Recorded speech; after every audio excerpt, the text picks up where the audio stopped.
ओम नमः शिवाय. हर हर महादेव. भगवान भोलेनाथांच्या कृपेने तुमच्या सर्व इच्छा मनोकामना पूर्ण हो. तर आज आपण बघणार आहोत संपूर्ण शिवलीलामृत अध्याय 1 ते 15. हे अध्याय ऐकल्यामुळे आपल्याला भगवान भोलेनाथांचा आशीर्वाद प्राप्त होतो व आपल्या आयुष्यातील दुःखे दूर होत असतात. प्रत्येक अध्यायाची फलश्रुती ही वेगवेगळी आहे. ही मी तुम्हाला पुढे व्हिडिओमध्ये सांगणारच आहे. त्यामुळे व्हिडिओ स्किप न करता शेवटपर्यंत जरूर बघा. चॅनलमध्ये नवीन असाल तर चॅनल लाईक करा आणि सबस्क्राईब देखील करा. तसेच कमेंटमध्ये ओम नमः शिवाय किंवा हर हर महादेव लिहायला विसरू नका, जेणेकरून आपल्याला देखील भगवान भोलेनाथांचा आशीर्वाद नक्कीच प्राप्त होईल. तसेच हाईप हा ऑप्शन आला असेल तर त्यावरती देखील क्लिक करा, जेणेकरून आम्हाला देखील नवीन व्हिडिओ बनवण्यासाठी प्रोत्साहन मिळत असते. श्री शिवलीलामृत अध्याय 1. शिवस्तुती. श्री गणेशाय नमः. श्री सरस्वते नमः. श्री गुरुभ्यो नमः. श्री सांब सदाशिवाय नमः. हे शिवशंकरा, तू अपरिमित, सर्वांचा आदी अनादी, मायेच्या पलीकडचा आहेस. तू पूर्ण ब्रह्मानंद शाश्वत. हे रंभपिता जगद्गुरु, तुला नमस्कार असो. हे ज्योतिर्मय तेजस्वी स्वरूपा, पुराण पुरुषा, तू आनंदरूपी वनामध्ये विहार करतोस. तू अनादी सिद्ध असून मायेचे चक्र चालवतो. हे अविनाशी अनंत वेशधारका, तू जगाचा पालन करता आहेस. तुला माझा नमस्कार असो. हे विरूपाक्षा पंचवदना, तू सर्व कर्माचा अध्यक्ष, शुद्ध चैतन्य विश्वंभर असून लोकांची सर्व कर्मातून विलक्षण रीतीने मुक्तता करतोस. मनाला मोहित करणाऱ्या मदनाचे तू दहन करतोस. तुझा जय जयकार असो. हे भक्तप्रिया, भाललोचना, नीलकंठा, उमानाथा, तुझ्या मस्तकावरील स्वरगंगा फुलांचा गर्वहरण करते. गुरुवाहन विष्णूला प्रिय असणारा तू त्रिपुर दैत्याचा विनाशक आहेस. यक्षपती कुबेरांचा तू सन्मित्र आहेस. दाशाह राजाची कथा. परमपवित्र मथुरा नगरीत यादव वंशात दाशाह राजा राज्य करत होता. तो अत्यंत दानशूर, सुलक्षणी होता. अनेक राजे त्यांचे मांडलिक होते. त्याला खंडणी देत असत, त्याला नम्रपणे वंदन करत असत. दाशाह राजाच्या मुकुटामध्ये रत्नाची प्रभा त्याच्या पायावर पडत असे. साऱ्या पृथ्वीवर त्याची सत्ता होती. आपल्या पराक्रमाने, न्यायी राज्यकारभारामुळे त्याच्या यशाचा कीर्तिध्वज शरद ऋतूतील चंद्राप्रमाणे आल्हाददायक वाटत असे. शत्रूलाही त्याचे वैषम्य वाटत नसे. याप्रमाणे सर्व प्रजाजन ब्रह्मवृंद राजाचे कल्याण व्हावे अशी शुभकामना करत द्वितीयेच्या चंद्रकोरीप्रमाणे त्याची कीर्ती, ऐश्वर आणि यश प्रत्येक दिवशी वाढत जाऊ ती पूर्ण चंद्रबिंबाप्रमाणे विलसू लागली. सद्बुद्धीरूपी धर्मपत्नीशी सतत रम्मान होत असल्याने कुबुद्धीरूपी दासीला स्पर्श करण्याची दुर्बुद्धी त्याला होत नसे. विष्णूसारखे रूप, दानशूर, रणामध्ये पराक्रमी, 14 विद्या 64 कलामध्ये पारंगत, मेघगर्जनेप्रमाणे त्याचे वचन मधुर असल्याने ते ऐकून प्रजाजनांचा चित्तरूपी मोर आनंदाने नाचत असे. त्याचा अफाट सेनासागर पाहून जल समृद्ध सागर भयभीत होत असे. त्याने दिलेले वचन ध्रुव ताऱ्याप्रमाणे अढळ असे. एकदा महाराजांचा विवाह काशी राजाची कन्या कलावती बरोबर झाला. कलावती अप्रतिम सुंदर होती. जणू काही सौंदर्य सागराची लाट. सिंहकटी हंसाप्रमाणे डौलदार चाल, चंद्रवदना हरिणाक्षी, तिच्या काळ्याभोर केस सांबाराची बेणे सर्पाप्रमाणे वाटत. तिच्या स्वरामध्ये कोकिळेच्या पंचम स्वराचा भास होई. तिचे दात हिऱ्यासारखे चमकदार दिसत. तिच्या अंगीचा सुवास सदनात मावत नसे. एकदा राजाने कामसक्त झाल्याने कलावतीला बोलवणे पाठवले, परंतु त्यावेळी ती आली नाही. आसक्त अधीर झालेला राजा स्वतः कलावतीच्या महलात गेला व म्हणाला, तुझ्या सहवासाशिवाय माझे अन्यत्र चित्त लागत नाही. तू प्रेमवेलीप्रमाणे माझ्या तनरूपी वृक्षाला आलिंगन दे. तुला पुत्ररूपाने फललाभ होईल. त्यावेळी राणीने राजाला नम्रपणे सौम्य शब्दात नकार देत समजावले की मी शंकरांची उपासना करत असून व्रतस्थ आहे. यावेळी मी तुमची इच्छा पूर्ण करू शकत नाही. कृपया यावेळी मला स्पर्श करू नका. शास्त्र असे सांगते की जी स्त्री रोगड, गर्भिणी, ऋतुस्नात, उपाशी, वृद्ध, अशक्त किंवा व्रतस्थ असेल तर तिचा उपभोग घेऊ नये. परंतु राजाचे तिच्या बोलण्याकडे लक्षच नव्हते. त्याच्या मनावर त्याचे नियंत्रण राहिले नाही. तो कामइच्छेने अधीर झाला होता. कलावतीच्या नकाराची, अनिच्छेची पर्वा न करता त्याने बेभानपणे जबरदस्तीने कलावती राणीला बळच ओढून घेऊन आलिंगन दिले. त्या क्षणी चमत्कार झाला आणि राजाच्या सर्वांगाला गरम झटके बसल्यासारख्या वेदना झाल्या. राजा झटकन बाजूला झाला. मनातून दुःखी झालेल्या राजाने आपल्याला असे कष्ट होण्याचे कारण राणीला विचारले.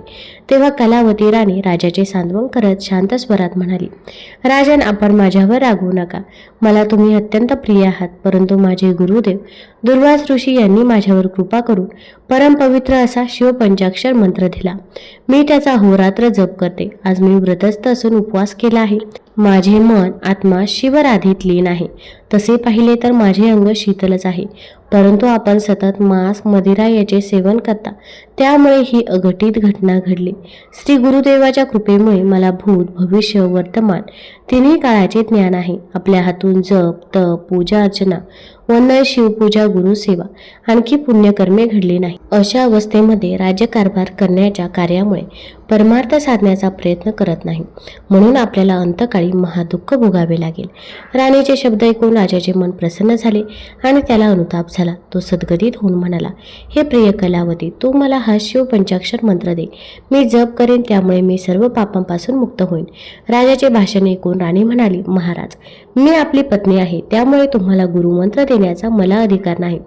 यादव कुळाचे गुरु गर्गमुनी, त्याचप्रमाणे वसिष्ठ वामदेव हे श्रेष्ठ महाज्ञानी महात्मे आहेत. त्यांना शरण जाऊन आपण शिवमंत्राची दीक्षा घ्यावी.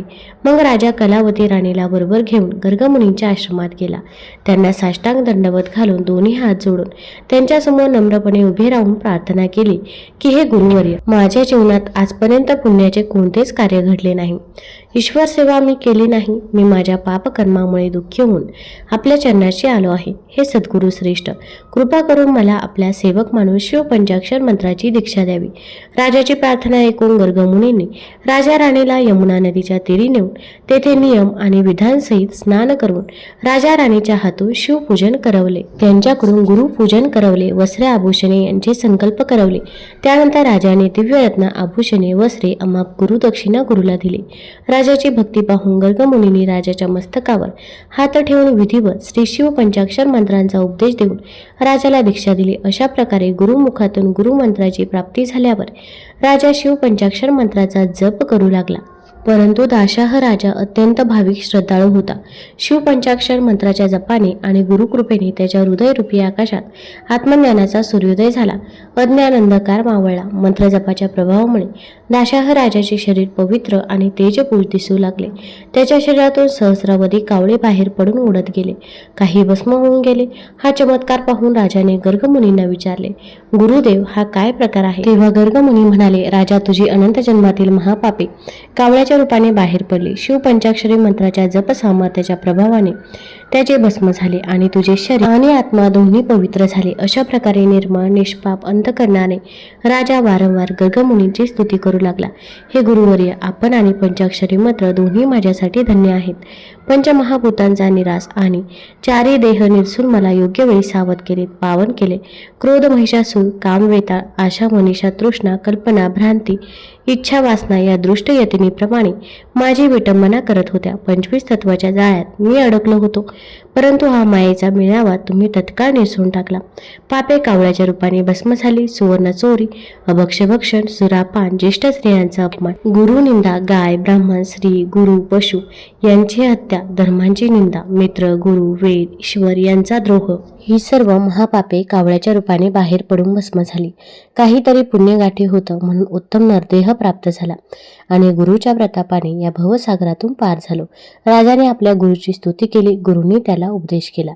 अशा रीतीने राजा दशाह आपल्या गुरुची आज्ञा घेऊन प्रणाम करून राणी कलावतीसह आपली राजधानी मथुरा नगरीत आनंदाने आला. तेथे आल्यावर त्याने विधीपूर्वक श्री शिवपंचाक्षर जप सुरू केला. त्याच्या राज्याचा विस्तार झाला. राज्यातून दुष्काळ, रोगराई, अपमृत्यू, वैरभावना नाहीसे झाले. आपल्या राज्यातील सर्व प्रजाजनांना शिवभक्तीची प्रेरणा दिली. राज्यात शिवभजन, शिवकीर्तन करण्यास सांगितले. सर्वत्र रुद्राभिषेक, शिवपूजन तसेच यथाविधी ब्राह्मण भोजने सुरू झाली. एक दिवस उत्तम समय, अनुकूल समय पाहून राजाने आपली पत्नी कलावतीला आलिंगन दिले. त्यावेळी तिचे अंग चंदनासारखे शीतल, आल्हाददायक, सुखकारक वाटले. त्यावेळी राजाला आपल्या पत्नीच्या सत्यवचनाची प्रचिती आली. त्याचे मन प्रसन्न झाले. जे लोक दाशाह राजाचे आख्यान लिहितील, ऐकतील, पठण करतील, त्याला अनुमोदन ग्रंथाचे रक्षण करतील, त्यांचे श्री शंकर भगवान स्वतः रक्षण करतील, ते लोक धन्य आहेत. यापुढील कथा अमृताहून सुरस आहे. ती पंडित, चतुर, गुरुभक्त, प्रेमज्ञानी श्रोत्यांनी श्रवण करावी. अध्याय पहिला समाप्त. श्री शिवलीला अमृत अध्याय दुसरा. हा अध्याय अत्यंत महत्त्वाचा आहे. या अध्यायालाच महाशिवरात्रीची कथा असं देखील म्हटलं जातं. श्री गणेशाय नमः. जेथे सदा सर्व काळ शिवस्मरण शिव उपासना चालते तेथे सर्व प्रकारचे कल्याण असते. संकटाची छाया सुद्धा पडत नाही. उपहासाने विनोदाने कोणत्याही निमित्ताने शिवस्मरण घडले तरी पापाचा विनाश होतो. उदाहरणार्थ न कळत परिसाचा स्पर्श लोखंडाला झाला तरी त्याचे सुवर्ण होते. औषधाचे नाव न कळता घेतले तरी रोग बरा होतो. लहान बालकाने गवतावर न कळत अग्नी टाळला तरी गवत जळून जाते. त्याचप्रमाणे विनोदाने थट्टेने शिवनाथ मुखात आले तरी पाप नष्ट होते. शिवरात्रीला उपवास जागरण करणे, बेलफुले वाहने, शिवपत्री शिवलिंगावरती वाहून यथासांग पूजा करणाऱ्याचे सहस्र जन्मीचे पाप भस्म होते. प्रातःकाळी शिवदर्शन घेण्यामुळे आधीच्या दिवस रात्रीची पापे, दुपारी दर्शन घेण्यामुळे 7 जन्माची पापे, सायंकाळी शिवलिंगाचे दर्शन घेण्यामुळे अनंत जन्माची पापे नष्ट होतात. सहस्रमुखे असलेला शेषही शिवरात्रीचा महिमा वर्णन करू शकणार नाही. कपिला षष्ठी, संक्रांत, गजछाया, ग्रहण, अर्धोदय, महोदय इत्यादी महापर्वणीच्या वेळी केलेली पुण्यकर्मे शिवरात्रीच्या पुण्यकर्मावरून ओवाळून टाकावे एवढे अत्यल्प होते. अनेक ऋषी देवदेवता शिवरात्र हा पुण्य दिवस महात्म्य जाणून शिवपूजा, जागरण, रुद्रघोष करून हे व्रत करतात. माघ मासातील कृष्ण चतुर्दशी हा दिवस मुख्य शिवरात्र जाणून त्या संबंधीचे महात्म्य कथा शौनकादी ऋषींनी सुतांना सांगितले. एक पारधी जंगलामध्ये शिकार शोधण्याकरता झाडावर बसला होता. संपूर्ण दिवस गेला परंतु त्याला शिकार काही सापडले नाही. सायंकाळी हरणांचा एक कळप तेथे पाणी पिण्याकरता आला. पारधी बाण सोडणार तेवढ्यात त्यातील एक हरिण पुढे येऊन पारध्याला म्हणाले, हे पारध्या, तू बाण सोडणार आणि आमची शिकार करणार हे अटळ आहे, परंतु मी तुला एक विनंती करतो. मला माझ्या कुटुंबाला एकदा भेटून येऊ दे. माझी कर्तव्य मला पार पाडून येऊ दे. हरणाने वचन दिल्याने पारध्याने त्याची विनंती मान्य केली. दूरवरून मंदिरातील घंटांचे आवाज येत होते. ओम नमः शिवाय, ओम नमः शिवाय शब्द कानावर येत होते. पारधी ज्या झाडावर बसला होता ते झाड बेलाचे होते. झाडाची समोर फांदी येत असल्यामुळे त्याला लांबचे दिसत नव्हते. त्यामुळे त्याने त्या झाडावरील एक एक पान तोडायला सुरुवात केली आणि तो एक एक पान खाली टाकत होता. त्या झाडाखाली पुराणे शिवलिंग होते. ती बेलाची पाने त्यावरती नकळत पडत होती. नकळत का होईना त्या पारध्याच्या हातून शिव उपासना घडत होती. हरिण परत आल्यानंतर त्याने पारध्याला म्हटले की आता मला मार, मी माझे कुटुंब प्रमुख असल्याचे कर्तव्य बजावून आलो आहे. तेव्हा लगेच हरिणी पुढे आली आणि तिने म्हटले, त्यांना नका, मला मारा. मला माझे पत्नी धर्माचे कर्तव्य पार पाडायचे आहे. त्वरित हरणाची लहान पिल्ल पुढे आली आणि म्हणाली, आईला नको, आम्हाला मार, आम्हाला आमचे पुत्रधर्माचे कर्तव्य पार पाडू दे. ते पाहता पारध्याच्या मनात विचार आला, हे प्राणी मात्र असून देखील आपल्या कर्तव्याला चुकत नाही, तर मी माझा मानवधर्म दयाधर्म का सोडू. त्याने सर्वांना जीवनदान दिले. देवादिदेव महादेव हे सर्व पाहून हरणावर आणि पारध्यावर प्रसन्न झाले आणि त्यांनी त्या सर्वांना कृपा आशीर्वाद दिला. सर्वांचा उद्धार केला. हरिणाला मृग नक्षत्र म्हणून व पारध्याला व्याघ्र नक्षत्र म्हणून अवकाशात नेहमी करता स्थान दिले. हा प्रसंग ज्या समयास घडला तो दिवस होता महाशिवरात्रीचा. शिवलीलामृत अध्याय 2 समाप्त. शिवलीलामृत अध्याय 3. श्री गणेशाय नमः. हे भक्त हृदय, विश्राम मंगलधामा शिवा, सृष्टी हे फळ असणारा तू वृक्ष आहेस.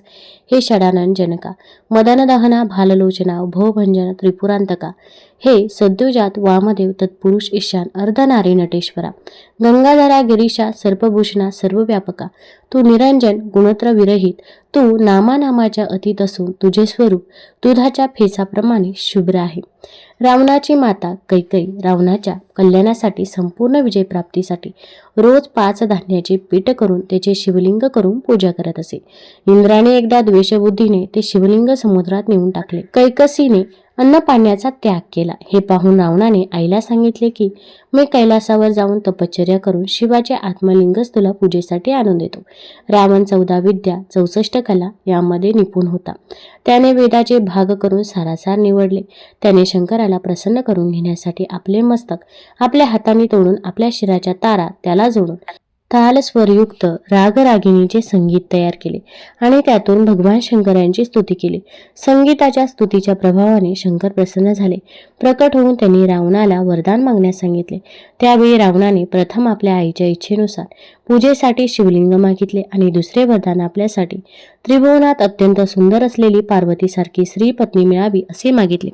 तथास्तु म्हणून शंकराने करोडो सूर्याप्रमाणे तेजपूज असलेले प्रकाशमान आत्मलिंग आपल्या हृदयातून काढून रावणाला प्रदान केले. आत्मलिंगाची प्राप्ती झाल्यावर रावण प्रसन्न झाला पार्वतीसारखी सुंदर स्त्री मिळावी या त्याच्या मागणीसाठी भगवान शिव म्हणाले, पार्वतीसारखी सुंदर स्त्री त्रिभुवनात दुसरी स्त्री ब्रह्मदेव निर्माण करू शकला नाही, म्हणून तू पार्वतीलाच घेऊन जा. असे म्हणून पार्वतीला रावणाच्या स्वाधीन केले. रावणाला अत्यानंद झाला. एका हातात आत्मलिंग, खांद्यावर पार्वतीला घेऊन रावण शिवाला वंदन करून आपल्या राजधानीच्या मार्गाने चालू लागला. हे पाहून शिवपुत्र गणेश, कार्तिकेय, नंदी, स्कंद, वीरभद्र शंकराला म्हणाले, आदिनाथ, हा कसला भोळेपणा! उदारता, प्रत्यक्ष आदिमाया रावणाला देऊन टाकली. रावण कसा आहे तुम्हाला माहीत नाही का? यावर शंकर त्यांना धीर देत म्हटले, काळजीचे कारण नाही. तिचा रक्षण करता भगवान विष्णू आहे. तो तिला रावणाच्या हातून मुक्त करण्यासाठी धावत येईल. इकडे रावणाच्या हाती सापडलेल्या पार्वतीने मुक्त होण्यासाठी भगवान विष्णूंचे स्मरण केले. हे असुरमर्दना, तू असुरवधासाठी दशावतार घेतलेस. माझ्या पतीला तुझे रूप अत्यंत प्रिय आहे. धावत येऊन मला या दैत्याच्या हातून मला मुक्त कर. पार्वतीचा धावा कानी येताच भगवान विष्णू ब्राह्मणाचे रूप घेऊन रावणाच्या मार्गात त्याच्या समोर आले आणि रावणाला म्हणाला, दशानना, एवढी सुंदर स्त्री तुला कुठून प्राप्त झाली? रावण गर्वाने म्हणाला, ही पार्वती आहे, मला शंकराने दिली. ब्राह्मण वेशधारी विष्णू म्हणाले, अरे, तिला खाली उतरून तिचे तोंड तरी पहा. रावणाच्या मनात शंका आली. त्याने पार्वतीला खांद्यावरून उतरून खाली ठेवले. तोपर्यंत विष्णूने योगमायेच्या सामर्थ्याने पार्वतीला कुरूप, वृद्ध, कळी, अमंगळ, दात पडले, कपाळावर आट्या असे केले. पार्वती म्हणून आणलेल्या त्या स्त्रीचे असे हीन रूप पाहून रावणाने तिला तिथेच सोडून दिले. ते पाहून ब्राह्मण वेशधारी विष्णू खदाखदा हसू लागले. विष्णूने तिथेच पार्वतीची भद्रकाली म्हणून स्थापना केली. इकडे रावण पुन्हा कैलासावर आला. रागाने तो शंकराला म्हणाला, देवा, तुम्ही माझी फसवणूक केली. पार्वती म्हणून एक अमंगळ कुरूप स्त्री दिली. तेव्हा भगवान शंकर म्हणाले, पार्वती विविध खेळ खेळणारे आहे. ती तुला तिच्या असंख्य लीला करून असंख्य ब्रह्मांडे दाखवेल आणि क्षणार्धात ती सर्व लपवून ठेवेल. ती तुझ्या कह्यात येणार नाही. तू तिला सांभाळू शकणार नाही. भगवान विष्णूंनी आपल्या शरीरापासून एक सुंदर स्त्री निर्माण केली आणि रावणाला सांगितले की मायासुराची कन्या मंदोदरी म्हणून जन्माला येईल. अत्यंत सुंदर असलेली ती तुला पट्टराणी म्हणून प्राप्त होईल. मायासूर तिचे तुझ्याबरोबर कन्यादान करतेवेळी तुला अमोघ शक्ती प्रदान करेल. त्यामध्ये 7 कोटी मंत्रांचे सामर्थ्य असेल. रावणा, त्याचा उपयोग तू तुझ्या शत्रूवर कर. शंकराच्या सांगण्याने प्रसन्न चित्त झालेला रावण आत्मलिंगाबरोबर घेऊन निघाला. वाटेत गजानन गुराख्याच्या रूपात गायी चारत होता. देवांच्या विनंतीवरून रावणाच्या हातून आत्मलिंग सोडून त्याची योग्य ठिकाणी स्थापना करण्याचा त्याचा हेतू होता. म्हणून गजानन रावणाच्या मार्गात उभा होता. तोपर्यंत रावणाला लघुशंका उत्पन्न झाली. हातात शिवलिंग घेऊन लघुशंका करणे शास्त्राच्या विरुद्ध नियम होता. रावण आत्मलिंग जमिनीवर ठेवू शकत नव्हता, कारण तसा शंकराचा आदेश होता. रावणाला तेवढ्यात गजानन गुराखीच्या रूपाने दिसला. रावणाने जवळ जाऊन गुराख्याला सांगितले की मी लघुशंका करून येईपर्यंत हे आत्मलिंग हातात घेऊन उभा राहा. तेव्हा गुराखी म्हणाला, माझ्या गायी रानोमाळ फिरतात, त्या दूर पळून जातील. तुम्हाला लघुशंकेला बराच वेळ लागेल. त्यासाठी मी तुम्हाला 3 हाका मारेन. त्या संपल्यावर तुम्ही नाही आलात तर मी हे आत्मलिंग जमिनीवर ठेवून गायीच्या मागे जाईन. ठीक आहे, म्हणून रावणाने आत्मलिंग गुराख्याच्या रूपातील गजाननाच्या हातात दिले आणि तो लघुशंकेसाठी जरा दूर आड बाजूला गेला. रावणाला जाऊन 2 घटका झाल्या. गजाननाने थोडा वेळ थांबून 2 हाका मारल्या. 3री घटका झाली. गजाननाने 3री हाक मारून सांगितले, रावणा, 3 घटकापर्यंत मी थांबलो. माझ्या गायी फार दूर गेल्या. तुझे हे लिंग घेण्यासाठी तू लवकर ये. रावण हाताने थांब थांब म्हणत खुणा करत होता, परंतु गजाननाने ते आत्मलिंग जमिनीवर ठेवले आणि मी चाललो असे म्हणून तो निघून गेला. रावणाला राग आला. तो तसाच अपवित्र अवस्थेत उठला आणि धावत जाऊन ते आत्मलिंग उचलू लागला, परंतु ते आत्मलिंग हलेना. ते जमिनीशी एकरूप झाले. रावणाने त्याची सारी शक्ती पणाला लावली, परंतु ते आत्मलिंग सुदभर हलले नाही. तेवढ्यात गुराखी गायी पृथ्वीमध्ये गुप्त होतात हे रावणाने पाहिले. रावण त्वेषाने धावत गेला. त्याने गुप्त होणाऱ्या गायीचा कान गाय भूमीत गुप्त झाली. रावणाने तेथेच विधिवत आत्मलिंगाचे पूजन केले. तेव्हापासून त्या स्थानाला गोकर्ण महाबळेश्वर हे नाव पडले. रावणाची माता तेथेच येऊन नित्य शिवपूजन करू लागली. रावण, कुंभकर्ण, बिभीषण या सर्वांनी तेथे शंकराचे अनुष्ठान केले. भगवान शिवाच्या वरदानामुळे रावणाला अपार शक्तीचा लाभ झाला. त्याने देवांना जिंकले. मयासुराने आपली कन्या मंदोदरी रावणाला दिली आणि एक दिव्य शक्ती कन्यादानाच्या वेळी दिली. रावणाच्या असंख्य पुत्रांपैकी इंद्रजित महापराक्रमी झाला. त्याने इंद्रालाही पराभूत केले. अनुष्ठानामुळे रावणाला प्रचंड धनलाभ झाला. असा हा गोकर्ण महाबळेश्वर तीर्थाचा महिमा आहे. शिवलीला अमृत अध्याय 3 समाप्त. श्री शिवलीलामृत अध्याय 4 श्री गणेशाय नमः.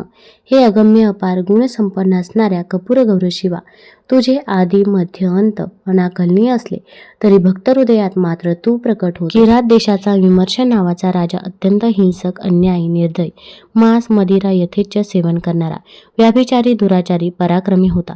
त्याला शिकारीची आवड होती, परंतु तो शिवाचा उपासक असून नित्य शिवपूजा करत असे. कुमुदवती नावाच्या अतिबुद्धिमान गुणी राणीने एकदा त्याला विचारले, महाराज, आपण शिवरात्र, सोमवार, प्रदोष व्रताचे आचरण करता, शिवस्तुती, शिवभजन, लीला सुस्वर गाता, परंतु आपल्या हातून पापाचरण घडते. या दोन्ही सत्कृत्य दुष्कृत्य प्रवृत्ती तुमच्या ठिकाणी प्रबल कशा आहेत? राजा म्हणाला, मी पूर्वजन्मी पापानगरीत श्वान म्हणजे कुत्र्याच्या रूपात होतो. एकदा माघातील शिवरात्रीच्या दिवशी शंकराच्या मंदिराजवळ खायला कोणी देईन म्हणून तेथे गेलो. तेथे राजाच्या सैनिकांनी मला हकलले. मी शंकराच्या मंदिराभोवती फिरून पुन्हा तेथेच अन्नाच्या आशेने आलो. ते मला वारंवार हकलत होते. मी पुन्हा पुन्हा मंदिराभोवती फिरून येत होतो. शेवटी त्यांनी चिडून मला बाण मारला. मी जखमी होऊन पडलो. तेथून शिवलिंग दिसत होते. त्याकडे पाहता पाहता माझे प्राण गेले. त्या पुण्याईने मी राजा म्हणून जन्माला आलो, परंतु पूर्वजन्मीचे कुत्र्याचे गुण केले नाहीत. त्यामुळे या शरीराच्या द्वारे माझ्याकडून पापाचरण घडते. राणी म्हणाली, तुम्हाला पूर्वजन्मीचे ज्ञान आहे तर माझ्या पूर्वजन्माबद्दल सांगा. राजा म्हणाला, पूर्वजन्मी तू एक कपोती होतीस. चोचीमध्ये खाद्यपदार्थ घेऊन जात असताना ससाना पाठीमागे लागल्यामुळे त्याच्या भयाने निवारा शोधण्याच्या प्रयत्नात तू शंकराच्या मंदिराच्या कळसाला 3 प्रदक्षिणा घालून थकून कळसावर बसली, परंतु ससान्याने तुला मारले. तुझे शरीर मंदिरासमोर पडले. त्या पुण्याईने तू माझी राणी झालीस. यावर राणी म्हणाली, महाराज, आपल्याला भूत भविष्य या दोन्ही काळाचे ज्ञान आहे, तर मला सांगा, या पुढील जन्मात आपण कोण होऊ? कोणत्या शरीराने जन्म घेऊ? राजा म्हणाला, पुढल्या जन्मी मी सिंधू देशाचा राजा आणि तू जया नावाची माझी पत्नी होशील.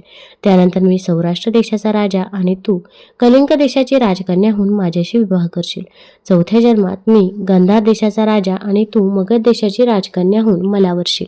5व्या जन्मात मी अनर्थ देशाचा राजा आणि तू ययाती राजाची कन्या होऊन माझी राणी होशील. 7व्या जन्मात मी पांड्य राजा होईल. तू वसुमती नावाची पद्मराजाची सुपुत्री होशील.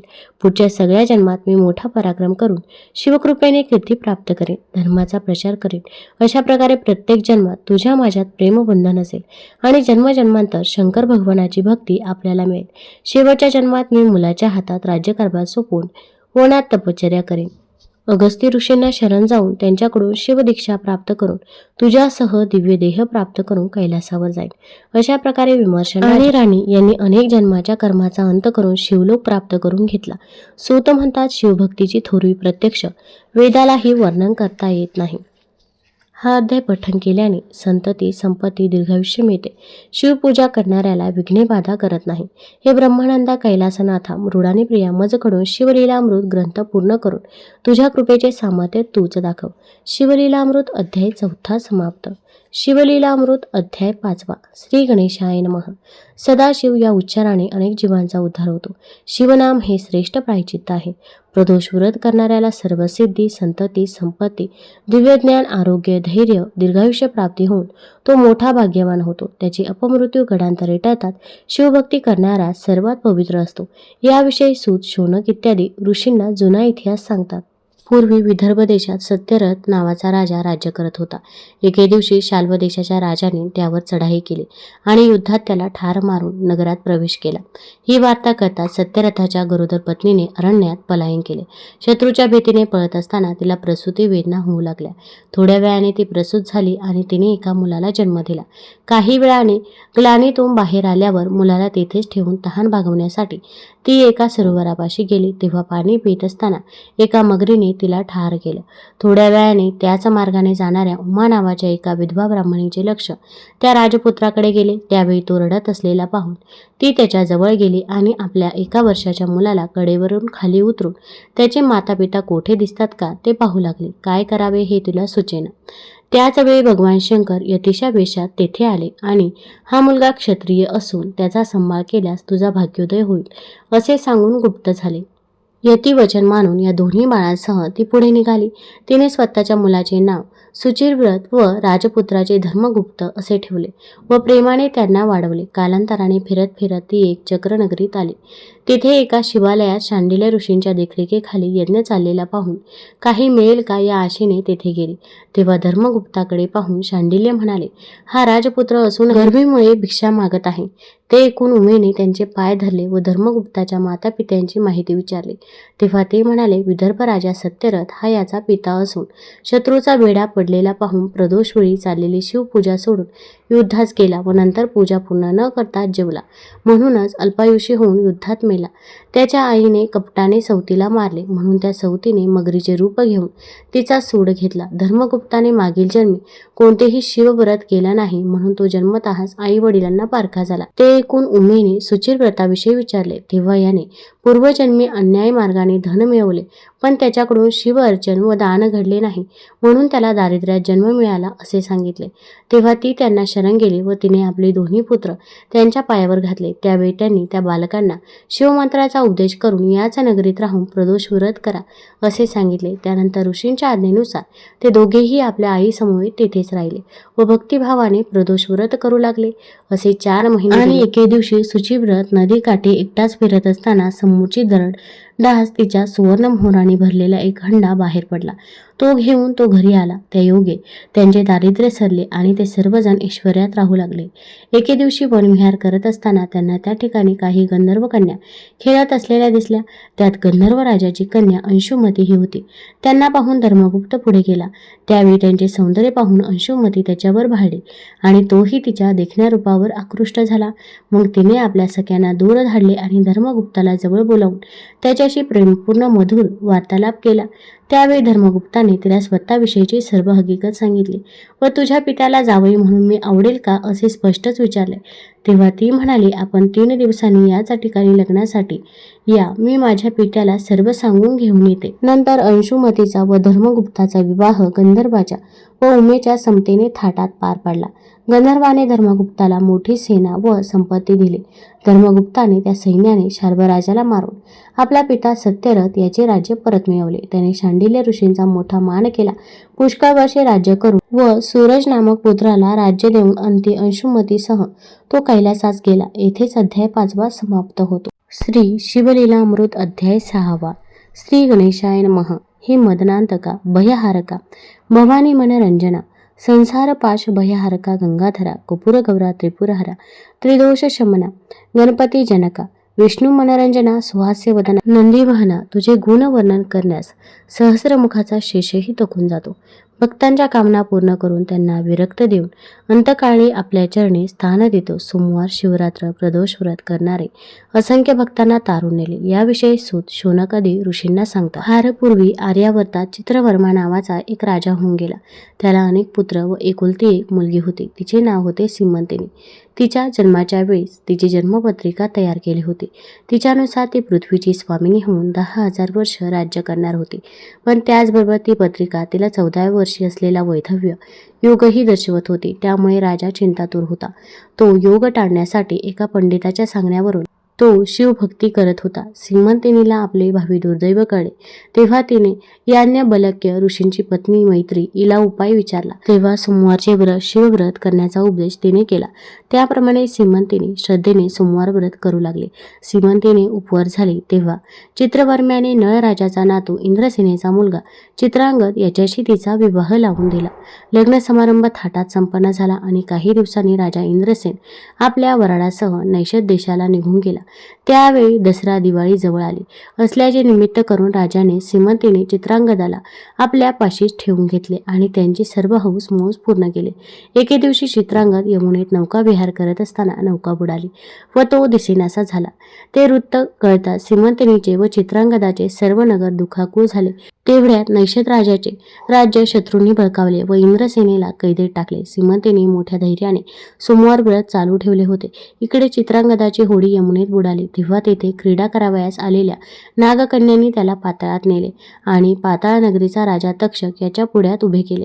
त्यानंतर तक्षक केलेल्या चौकशी उत्तर देताना चित्रांगदाने त्याला स्वतःचा वृत्तांत सांगितला. तक्षकाने त्याचा सन्मान केला. काही दिवस त्याला तेथे ठेवून घेतले व त्याची परत जाण्याची उत्कंठा पाहून आपल्या पुत्रासह त्याला परत पाठवले. निरोप देताना त्याला अमूल्य भेटी, 12 सहस्र नागांचे बळ आणि तू स्मरण करताच तुझ्यापाशी येईन असे वचन देऊन यमुना तीरावर आणून सोडले.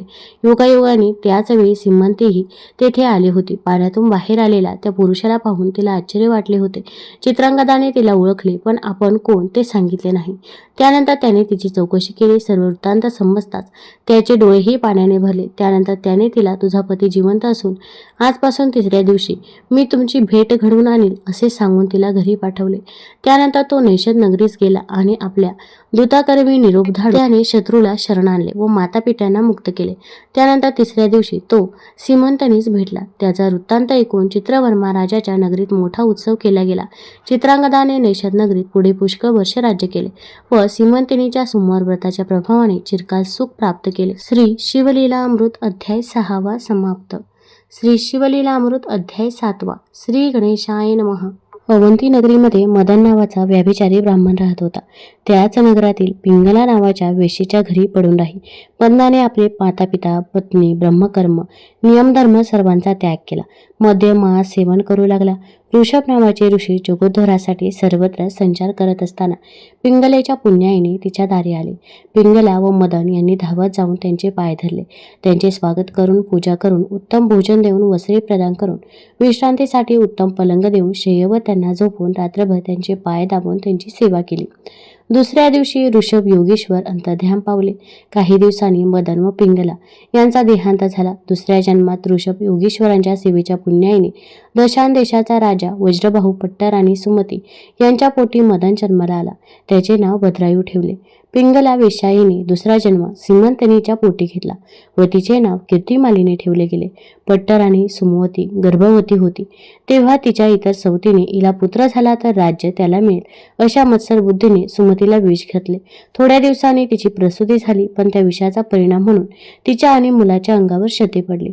त्यातून रात्रंदिवस रक्त पू आहे. लहान मुलगा वेदनेने सारखा रडे. सुमतीलाही असह्य वेदना होत. ती सारखी विवळत असे. राणीसाठी राजाने असंख्य उपाय केले परंतु दोघांचे दुःख जराही कमी होईना. शेवटी त्याच्या रडण्याच्या वेदनेचा तळमळ राजाला पाहावेना. त्यांनी राणी सुमतीला आणि मुलाला घोर अरण्यात सोडून दिले. त्या अरण्यात राणी सुमती मुलासह दुःखाने रडत कणत बसली. मुलगाही रडत राहिला. तशात भुकेने तहानेने जीव व्याकुळ झाला. ती तशीच शंकराचा धावा करत बसली. त्यावेळी युगायुगाने एक वाणी बैलावर माल टाकून चालला होता. मानवी रडण्याचा शोकाचा आवाज ऐकून तो आवाजाच्या दिशेने आला. एक असह्य स्त्री व्याधीने ती व त्याचे पुत्र यातनेने तळमळत आहे. भूक तहानेने व्याकुळ आहेत हे पाहून त्याला त्यांची दया आली. तो राणीला बालकासह आपल्या घरी घेऊन आला आणि त्याच्या पालन पोषणाची त्याने व्यवस्था केली. त्या नगरीचा राजा पद्माकर उदार दयाळू म्हणून सर्व ज्ञात होता. त्याला जेव्हा कळले की वज्रबाहू राजाची पट्टराणी व्याधिग्रस्त अनाथ होऊन राहत आहे तेव्हा त्याने सुमतीला आपली धर्मकन्या मानून एक घर घेऊन दिले. तिच्या व्याधीवर उपचार करण्यासाठी नाना तज्ञ वैद्य बोलवले परंतु काही उपयोग झाला नाही. या दुर्दैव व्याधीने तिच्या बालकाचे प्राण गेले. राजा पद्माकर इतर लोक तिचे सांत्वन करू लागले. तेवढ्यात एक शिवयोगी तेथे आला. त्याला पाहताच राजा पद्माकर धावत गेला. आदरपूर्वक गृहात आणून त्याची पूजा केली. सुमती राणीने शिवयोगीच्या चरणावर मस्तक ठेवले. शिवयोगी म्हणाला, हे मुली, तू व्यर्थ विलाप करत आहेस. तुला तुझ्या पूर्वजन्मातील माता पिता मुलगा सगळे सोयरे यांचे स्मरण आहे का? ते कोठे आहेत, कसे भेटतील वगैरे गोष्टींचे तुला दुःख आहे का? हा संसार निरर्थक आहे. प्रत्येक व्यक्ती आपल्या जन्मातील कर्म आणि भाग्याच्या अनुसार जे नियम नीती याप्रमाणे जीवन जगते त्याप्रमाणे सुख दुःख भोगते. शरीर नश्वर आहे. आत्मा शिवचरणी रम्मान झाला नाही तर सुलभ आनंद प्राप्त होणार नाही. या नाशवंत जगातील कोणतीही अनमोल वस्तू बरोबर घेऊन जाता येत नाही. केवळ भक्ती, सत्य, आराधना जीवनाला उन्मत्त करते. हा उपदेश ऐकून सुमतीने शिवयोगीला नमस्कार केला. त्याने सुमतीला मृत्युंजय मंत्राची दीक्षा दिली. आपल्या हातात भस्म घेऊन ते अभिमंत्रित करून सुमतीच्या अंगावर टाकले. त्या क्षणी सुमतीचे शरीर व्याधीमुक्त झाले. त्यानंतर शिवयोग्याने त्याप्रमाणे अभिमंत्रित केलेले भस्म सुमतीच्या मृत बालकाच्या अंगाला लावले. त्या क्षणी बालक जिवंत होऊन रडू लागले. तेही व्याधीमुक्त झाले. सुमतीला आनंद झाला. तिने शिवयोग्याच्या पायावर बालकाला ठेवले. त्याचे ऋण कधी फेडू शकणार नाही अशी स्तुती केली. बालकाला आशीर्वाद द्या म्हणून विनंती केली. शिवयोग्याने सुमती आणि तिचे बालक यांना आशीर्वाद देऊन बालकाचे नाव भद्रायू ठेवले. हा मोठे झाल्यावर पराक्रमी होऊन आपले राज्य मिळवेल. हा मोठा होईपर्यंत तू मात्र इथेच राहा, मृत्युंजय मंत्राचे पठण करत राहा असा सुमतीला आदेश दिला. हे बालक राजपुत्र कोणाला सांगू नको हेही सांगितले. पद्माकर राजाने आपला पुत्र सुनई आणि भद्रायू दोघांचे एकाच वेळी उपनयन संस्कार केले. त्यामुळे दोन्हीही बालक विद्या अध्ययनासाठी योग्य झाले. सर्व प्रकारच्या विद्या कला यामध्ये दोघेही पारंगत झाले. अशा प्रकारे भद्रायू 12 वर्षाचा झाला. एके दिवशी शिवयोगी प्रकट झाला. त्याने भद्रायूला जवळ बसवून श्रुत, स्मृतिपुराण, धर्म, नीती आणि राजनीती या सर्व ज्ञानाचा बोध केला. सदाचार, राजकीय नियम याप्रमाणे भक्ती, ज्ञान, सांसारिक जीवनातील गृहस्थाचे सर्व नियम धर्म सांगून त्याप्रमाणे आचरण करण्याचा आदेश आणि आशीर्वाद दिला. हा 7वा अध्याय जणू कैलास पर्वत असून शंकराचे यामध्ये वास्तव्य आहे. याचे पारायण हीच प्रदक्षिणा आहे. किंवा हा अध्याय हिमालय असून भक्ती ही त्याची कन्या तिचे पाणी ग्रहण करून शंकर श्वशूर गृही राहिला. ही कथा पुढील अध्यायात श्रवण करावी. शिवलीलामृत अध्याय 7वा समाप्त.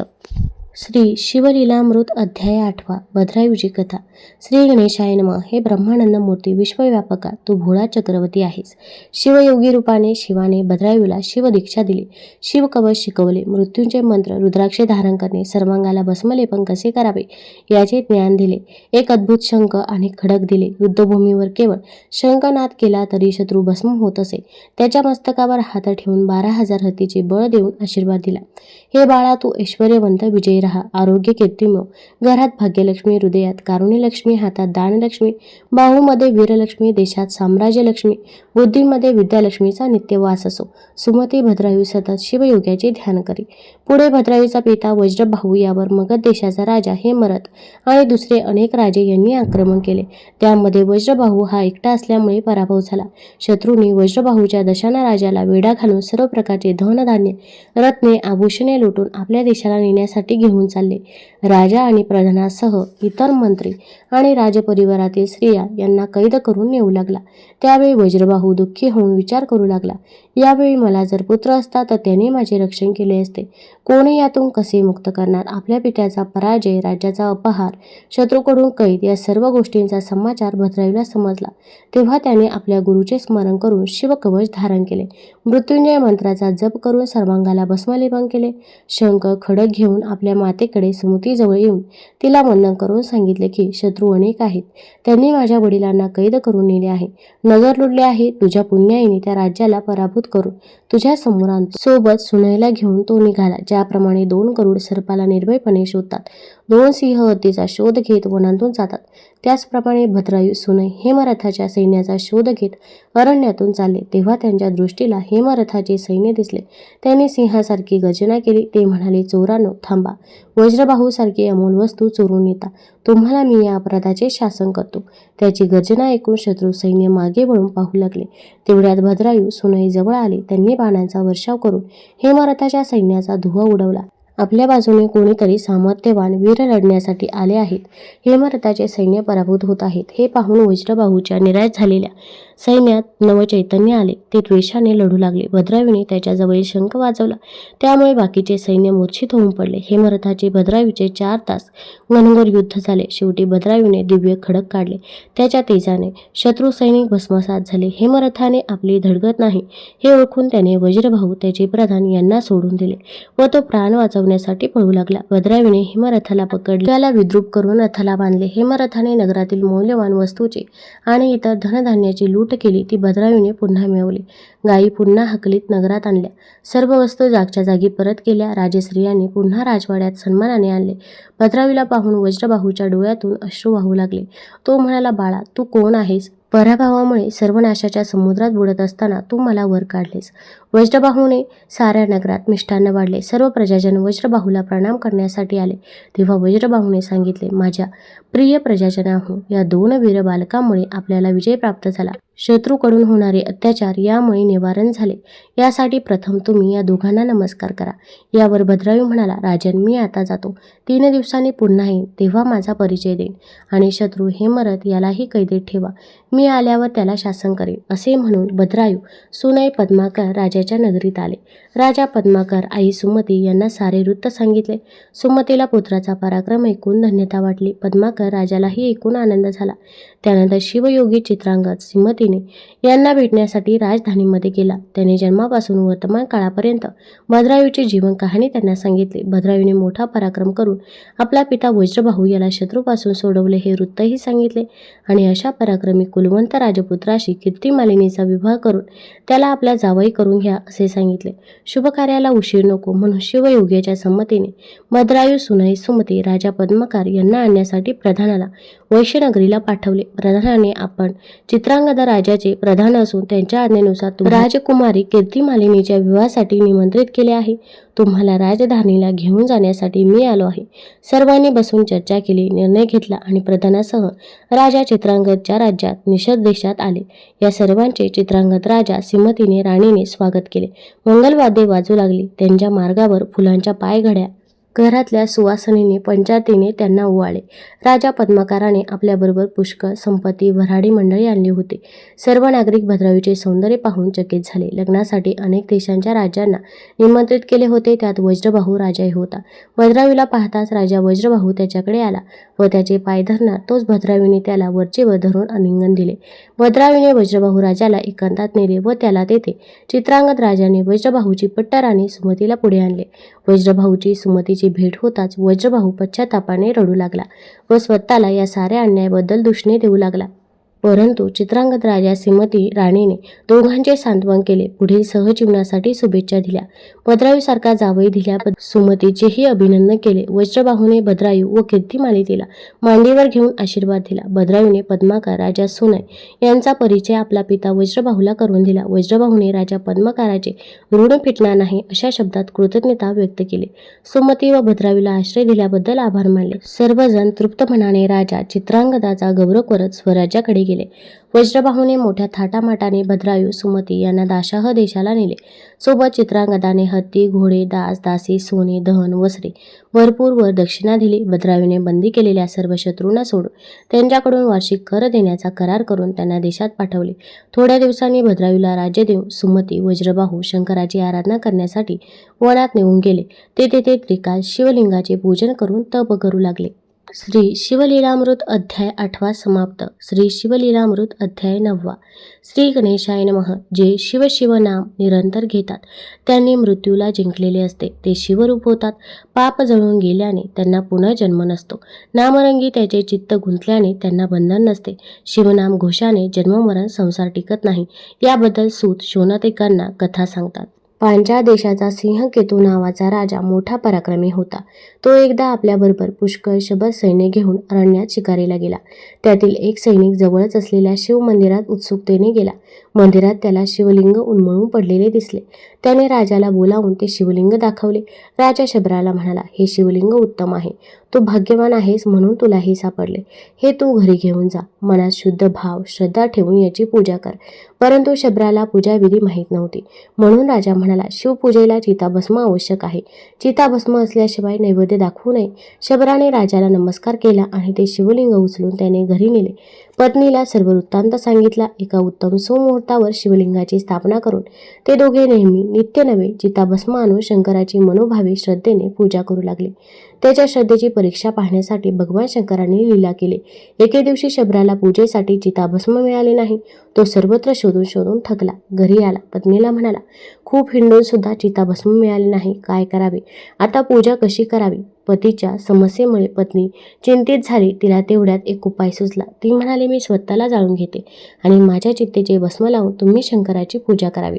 शबर चकित झाला. तिला तो असे करू नको, थांब माझे एक असे म्हणेपर्यंत तिने स्नान केले, चित्ता तयार केली, शंकराचे ध्यान केले. दोन्ही हात जोडून अग्नी प्रदीप्त करून त्यात प्रवेश केला. तिच्या इच्छेप्रमाणे शोक न करता तिच्या चित्तभस्माने शबराने भक्तिभावाने शिवपिंडीची पूजा केली. पूजेनंतर नैवेद्य आणून देण्यासाठी घरात दुसरे कोणी उरले नाही. रोज शबराची पत्नी नित्य नवे पक्वान तयार करून नैवेद्याची थाळी आणून ठेवत असे, परंतु ती जळून भस्म झाली हे शबराच्या लक्षात राहिलं नाही. आरती झाल्यावर त्वरित नैवेद्य दाखवला नाही तर शंकराचा कोप होतो, म्हणून शबराने रोजच्याप्रमाणे आपल्या पत्नीला हाक मारून नैवेद्य आण म्हणून मोठ्याने सांगितले. त्या क्षणी शिवाच्या लीलेने शबराची पत्नी जिवंत होऊन पक्वाने भरलेले ताट घेऊन शबराच्या मागे उभी राहिली. तिने नैवेद्याचे ताट पुढे केले. रोजच्या सवयीप्रमाणे शबराने ते आपल्या हातात घेतले. शिवाला नैवेद्य दाखवून शिवस्तुती केली. पूजा समाप्त करून तो उठून उभा राहिला. तेव्हा त्याच्या लक्षात आले, आपली पत्नी हात जोडून आपल्या शेजारी उभी राहून शिवस्तुती करत आहे. तिचे रूप अप्सरेपेक्षा सुंदर झाले असून अंगावर उत्तमोत्तम अलंकार आहेत. शिवाच्या कृपेने त्यालाही शिवरूप प्राप्त झाले. फक्त त्याचा गळा शंकरासारखा निळा नव्हता. तोच एक दिव्य विमान आले. त्या दोघांना विमानात बसवून शिवगणांनी त्यांना शिवलोकी नेले. हे वृत्त सिंहकेतू राजाला समजले तेव्हा त्याला आश्चर्य वाटले. तो मनात म्हणाला, मी केवळ विनोदाने चित्ताभस्माने पूजाविधी करण्याचे सांगितले. त्याने शुद्ध भावाने तसे शिवपूजन केले आणि तो खरोखर कैलासाला गेला. धन्य तो शबर आणि धन्य त्याची भक्ती. मग राजाला तोच छंद लागला. तोही शिवपूजन करू लागला. तो चित्ताभस्म मात्र पूजेला घेत नसे, पण सोमवार, शिवरात्र, प्रदोष असे व्रत करू लागला. दानधर्म करू लागला. त्याच्या राज्यातील प्रजा सुखी झाली. शबराच्या घरातील ते शिवलिंग, ते घर शिवतीर्थ झाले. राजा कालांतराने मुक्त होऊन शिवलोकी गेला. श्रीधराच्या वाणीची वाकलता, शिवलीलामृताचा मंडप, ब्रह्मानंदाचे जलसिंचन, तेथे भक्तीच्या छायेत शिवभक्त विसावतात. प्रेमरूपी द्राक्षे सेवन करतात. हे उमापते, कैवल्या पददायका, तूच कृपा करून तुझी लीला पुढे मजकरून वधवून घे. अध्याय 9 समाप्त. श्री शिवलीलामृत अध्याय 10. श्री गणेशाय नमः. हे शिवा, तू कामरूपी हत्तीचा नाश करणारा वनराज आहेस. क्रोधरूप मेघाचा विध्वंस करणारा वायू आहेस. मदरूपी अंधार नाहीसा करणारा सूर्य, मत्स्यरूपी गहन अरण्य जाळणारा अग्नी, अहंकाररूपी दैत्याला मारणारा, धर्माचं पोषण करणारा विष्णू स्वरूप, भालनेत्र, आनंदरूप, कैलास निवासा निगम आगम यांना वंदनीय असा सुहास्य वदन, वृषभध्वज, दयासागर आहे. सूत म्हणतात, अनाथ देशात वेदशास्त्र संपन्न सदवर्तनी कुलवंत पंडित असा देवरथ नावाचा एक ब्राह्मण राहत होता. त्याची कन्या शारदा अत्यंत सुलक्षणी सुंदर होती व तिच्या वयाच्या 12व्या वर्षी देवरथाने तिचा विवाह एक वेदशास्त्र संपन्न पंडित असणाऱ्या पद्मनाथ नावाच्या ब्राह्मण युवकाशी करून दिला. लग्न झाल्यावर पद्मनाथ शारदेसह आपल्या श्वशुरगृही राहिला. एके दिवशी सायंकाळी नदी तीरावर स्नानसंध्या करण्यासाठी गेला असता त्याला रस्त्यात साप चावला आणि तो मरण पावला. ही वार्ता कळताच शारदा आपल्या मातापित्यासह धावत आली. पतीचे मृत शरीर पाहून आक्रोश करू लागली. तिचे मातापिताही दुःखी झाले. शेवटी लोकांनी पद्मनाथाचे देहदहन केले. तिच्या आईवडिलांना घेऊन लोक गावात आले. एके दिवशी देवरथ आणि घरातील इतर सर्व मंडळी कामानिमित्त बाहेर गेले. शारदा एकटीच घरात होती. त्यावेळी नैध्रुव नावाचे अंध ऋषी शिष्याचा हात धरून नगरातून फिरत फिरत शारदेच्या घरासमोर उभे राहिले. महात्म्याला पाहून शारदेने घरात येण्याची विनंती केली. बसायला आसन दिले. विधिवत त्याची पूजा केली. प्रसन्न होऊन ऋषींनी आशीर्वाद दिला. तुझे सौभाग्य अखंड राहो. तुला वेदवक्ता पुत्रप्राप्ती हो. नैधर्व ऋषी अंध असल्यामुळे शारदेचे वैधव्य त्यांनी ओळखले नाही. त्यांचा आशीर्वाद ऐकून शारदा खिन्नपणे हसली. तिला दुःखाने अश्रू आवरेनात. ती म्हणाली, महात्मा, तुम्ही मला सौभाग्यवती पुत्रवती होण्याचा आशीर्वाद दिलास. हा आशीर्वाद खरा कसा होणार?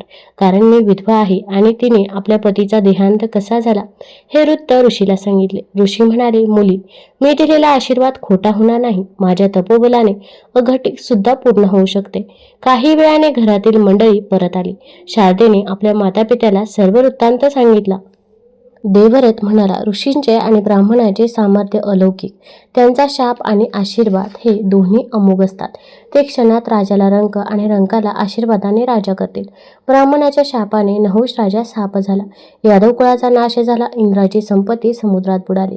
विष्णू, ब्रह्मदेव, शंकर यांनाही ब्राह्मणाच्या शापाचे भय वाटले. परीक्षिताला तक्षकाने दंश केला. जमदाग्नीच्या क्रोधाने 4 पुत्र दग्ध झाले. पंडूराजाला स्त्रिय असूनही ब्राह्मण शापामुळे स्त्रीसंग करता येईना. सगळ्या राजाचे 60,000 पुत्र ब्राह्मण शापाने भस्म झाले. नारदाच्या शापाने कुबेरपुत्र वृक्ष झाले. मृगराजाचा सरडा झाला. इंद्रांच्या अंगाला सहस्र क्षते पडली. चंद्र क्षयरोगी झाला. समुद्र आचमनात अगस्त्य ऋषींनी पिळून टाकला. यमाला विदुर म्हणून दासीपुत्राचा जन्म घ्यावा लागला. ब्राह्मण मंत्र सामर्थ्याने पाषाणात देव आणतात, ब्रह्मांड मोडून पुन्हा उभे करू शकतात. त्यानंतर नैधुर्व ऋषींनी शारदेला बोलावून घेतले आणि त्यांनी सांगितले, शारदे, तू उमा महेश व्रताचा प्रारंभ कर. ओम नमः शिवाय या 6 अक्षरी मंत्राचा नित्य जप कर. तुला या व्रताचे फळ मिळेपर्यंत मी येथे अंगणात झोपडी बांधून राहील. आणि त्यांनी शिव पार्वती व्रताचा विधी तिला सांगितला. ते म्हणाले, त्या शिव पार्वती व्रताचा प्रारंभ चैत्रात किंवा मार्गशीर्ष महिन्याच्या शुक्ल पक्षाच्या प्रारंभी करावा. सोमवार, अष्टमी किंवा चतुर्दशी पाहून शिव पार्वती यांचे पूजन करून व्रताचा प्रारंभ करावा. 1 वर्षभर हे व्रत नियमितपणे करावे. शारदेने एक उत्तम शिव मंदिर बांधले. आतील भूमी शुद्ध करून रांगोळ्या काढल्या. शिवयंत्र लिहून त्यात 16 वर्ण लिहिले. प्रथम अष्टदळे काढली, त्यात चतुर्दळे काढली. त्यावर तांदूळ ठेवून त्यावर घट ठेवला. त्या घटावर ताम्हणात उमा महेशाच्या सुवर्णाच्या प्रतिमा स्थापन केल्या. एकनिष्ठेने 16 उपचारांनी पूजा केली. रोज ब्राह्मण सुवासिनींनी जेवण देऊन संतुष्ट केले. रात्री शिवपुराण, शिवकीर्तन, वादन, गायन, शिवभजन, श्रद्धापूर्वक स्तुती, श्रद्धापूर्वक श्रवण केले. जागरण केले आणि उमा महेश्वराचे ध्यान केले. तिच्या घरातील शंकराचे स्वरूप कसे होते? चंद्र, कापूर, दूध दिव्याची शुभ्र ज्योत किंवा चांदी यांच्यासारख्या शुभ्र वर्णकोटी सूर्याप्रमाणे देदीप्यमान अंगकांती. मस्तकावर मंदाकिनी, जटाचाच मुकुट, त्यावर चंद्रकोर, मणियुक्त सर्प, भस्मलेपन चंद्र, सूर्याप्रमाणे 2 डोळे, अग्निप्रमाणे अर्धवट उघडा 3रा नेत्र, केयूर अंगद, वीरकंकण, देहावर मुंडमाळा ही भूषणे शोभत आहेत.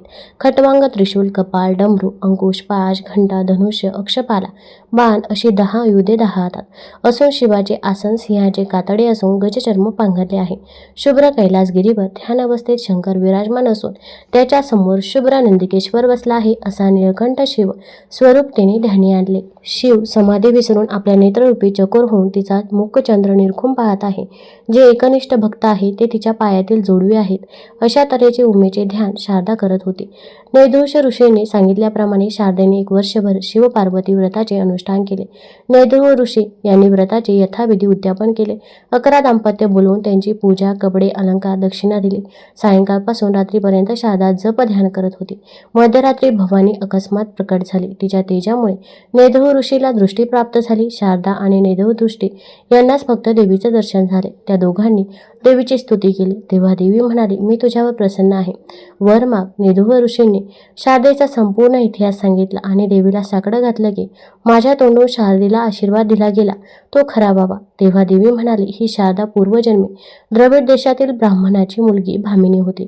तिच्या लग्नानंतर तिच्या पतीची एक स्त्री होती. भामिनीने पतीला वश करून घेतले. तिच्या शेजारी एक व्याभिचारी मनुष्य होता. त्याने एकदा दुर्बुद्धीने भामिनीचा हात धरला. भामिनीने त्याचा अपमान केला.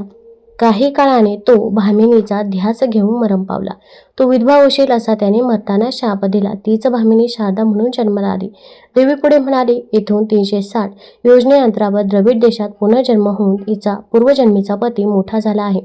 तो अद्याप पूर्वजन्मातील हिच्या सहवासात आठवणीने तळमळत असतो. तो हिच्या स्वप्नात येऊन हिला प्रीतीने भोग देईल. हिला जागृतीपेक्षा जास्त सुख देईल. त्यानंतर काही दिवसानंतर हिला पुत्र होईल. शारदानंद या नावाने जगात प्रसिद्ध होईल. एवढे बोलून देवी अंतर्धान पावली. देवीने वर दिल्यापासून तो शारदेचा पती तिला रोज स्वप्नात भेटू लागला. ती गरोदर राहिली. समाज, नातेवाईक सगळी निंदा करू लागले. तिला कुलटा, पापी, कुकर्मी म्हणून तिचा तिरस्कार करू लागले. तेव्हा आकाशवाणी झाली की शारदेचा गर्भ तिच्या पतीपासूनच झाला आहे. तो खरा आहे, कलंकित नाही. यानंतर शारदेची निंदा करतील त्यांच्या जिभेला छंद पडेल, तोंडात किडे पडतील. त्यानंतर मात्र लोकांची तोंडे गप्प झाली. कालांतराने शारदेला पुत्र झाला. त्याला सर्वजण शारदानंदन म्हणू लागले. काही कालाने त्याच्यावर व्रतबंधनाचे संस्कार केले गेले. त्या बालकाने वयाच्या 8व्या वर्षापर्यंत 4 वेद, 18 पुराणे यामध्ये अनेक विद्याकलांमध्ये पारंगत झाला. शारदा मुलाबरोबर शिवव्रत करू लागली. तो मोठा शिवभक्त झाला. एकदा गोकर्ण महाबळेश्वर तीर्थक्षेत्री शिवाचे दर्शन करण्यासाठी शारदा आपल्या पुत्रासह गेले. तेथे मोठी यात्रा भरली होती. योगायोग असा की द्रविड देशात पुनर्जन्म झालेला शारदेचा पती भगवान शिवाच्या दर्शनासाठी आला होता. शारदेच्या तो सन्मुख आला तेव्हा परस्परांनी ओळखले. शारदाचे मन प्रसन्न झाले. तिला देवाचे वचन आठवले. देवी म्हणाली, तुझ्या पतीची भेट झाल्यावर शिव पार्वती व्रताचे अर्धे पुण्य आपला पुत्र आणि पती यांना त्यांना समर्पण पतीला पुत्र दे, त्याच्याजवळ 4 महिने राहा, पण त्याच्याशी संबंध ठेवू नकोस, म्हणून तू शिवलोक प्राप्त कर. शिवरात्रीचा उत्सव पार पाडल्यावर शारदेने आपल्या पतीला दुरून नमस्कार केला. ती म्हणाली, हा पुत्र आपला आहे, आपण याचा स्वीकार करा. असे म्हणून शिवपार्वती व्रताचे अर्धे पुण्य पतीला समर्पण करून ती पतीसह द्रविड देशात गेली. तेथे ती व्रतस्थ राहिली. तिच्या पतीने शिवव्रताचे आचरण केले. तिचा मुलगा मातेपित्याची सेवा करून मोठा पंडित तपस्वी म्हणून प्रसिद्ध झाला. नंतर काही दिवसांनी शारदेचा पती मृत्यू पावला. तेव्हा शारदा शिव पार्वतीचे ध्यान करीत पतीबरोबर सती गेली. शिवगणांनी त्या दोघांना विमानातून शिवलोकी नेले. शिवलीलामृत हे दिव्य औषध भवरोगी प्राशन करतील तर त्यांना आरोग्य प्राप्त होऊन ते भवरोगातून मुक्त होऊन शिवस्वरूप होतील. ब्रह्मानंद गुरुच्या कृपा आशीर्वादाने श्रीधर सौत्यांना विनंती करत आहे की तुम्ही देव आहात, शिवलीलामृताचे सेवन करण्यास योग्य आहात. शिवलीलामृत अध्याय 10 समाप्त. श्री शिवलीलामृत अध्याय 11. हा अध्याय अत्यंत महत्त्वाचा आहे. या अध्यायाला रुद्राध्याय देखील म्हटलं जातं. तसेच हा अध्याय पठण किंवा श्रवण केल्याने रुद्राभिषेक केल्याचं पुण्य फळ देखील आपल्याला मिळतं. एकदा कमेंटमध्ये हर हर महादेव जरूर लिहा. चॅनलमध्ये नवीन असाल तर चॅनल लाईक करा आणि सबस्क्राईब देखील करा. तसेच या कथा आपल्या मित्रपरिवारासोबत देखील जरूर शेअर करा. श्री शिवलीलामृत अध्याय 11. श्री गणेशाय नमः. नित्य शिवभक्ती, शिवपूजा, शिवलीलामृत श्रवण करण्यात ज्यांना आनंद वाटतो ते नर धन्य आहेत. सूत म्हणतात, रुद्राक्षे भस्म धारण करणाऱ्याचे पुण्य अपार असते. 1000 रुद्राक्षे धारण करणारा शिवस्वरूप मानून इंद्र त्याला वंदन करतो. त्याच्या दर्शनाने अनेक जीवांचा उद्धार होतो. 2 दंडात 16 शिकेमध्ये एक अशी रुद्राक्षे बांधून त्यावरून केलेले स्नान त्रिवेणी स्नानाइतके फलदायी होते. मनगटात 12, गळ्यात 108 रुद्राक्षाची माळ धारण केल्यामुळे लक्ष्मी प्रसन्न होते. एकमुखी रुद्राक्ष विशेष फलदायी. त्याचप्रमाणे 5, 6, 8 चौथ्या मुखाचे रुद्राक्षावर शिवमंत्राचा जप केल्याने ते पुण्यकारक होतात. रुद्राक्ष शिवपूजन केल्याचा प्रभाव किती असतो यासंबंधीची कथा. एका काश्मीर देशात भद्रसेन नावाचा पुण्यात्मा न्यायी राजा होता. त्याचा प्रधान ज्ञानी नीतिवान प्रजाहितदक्ष होता.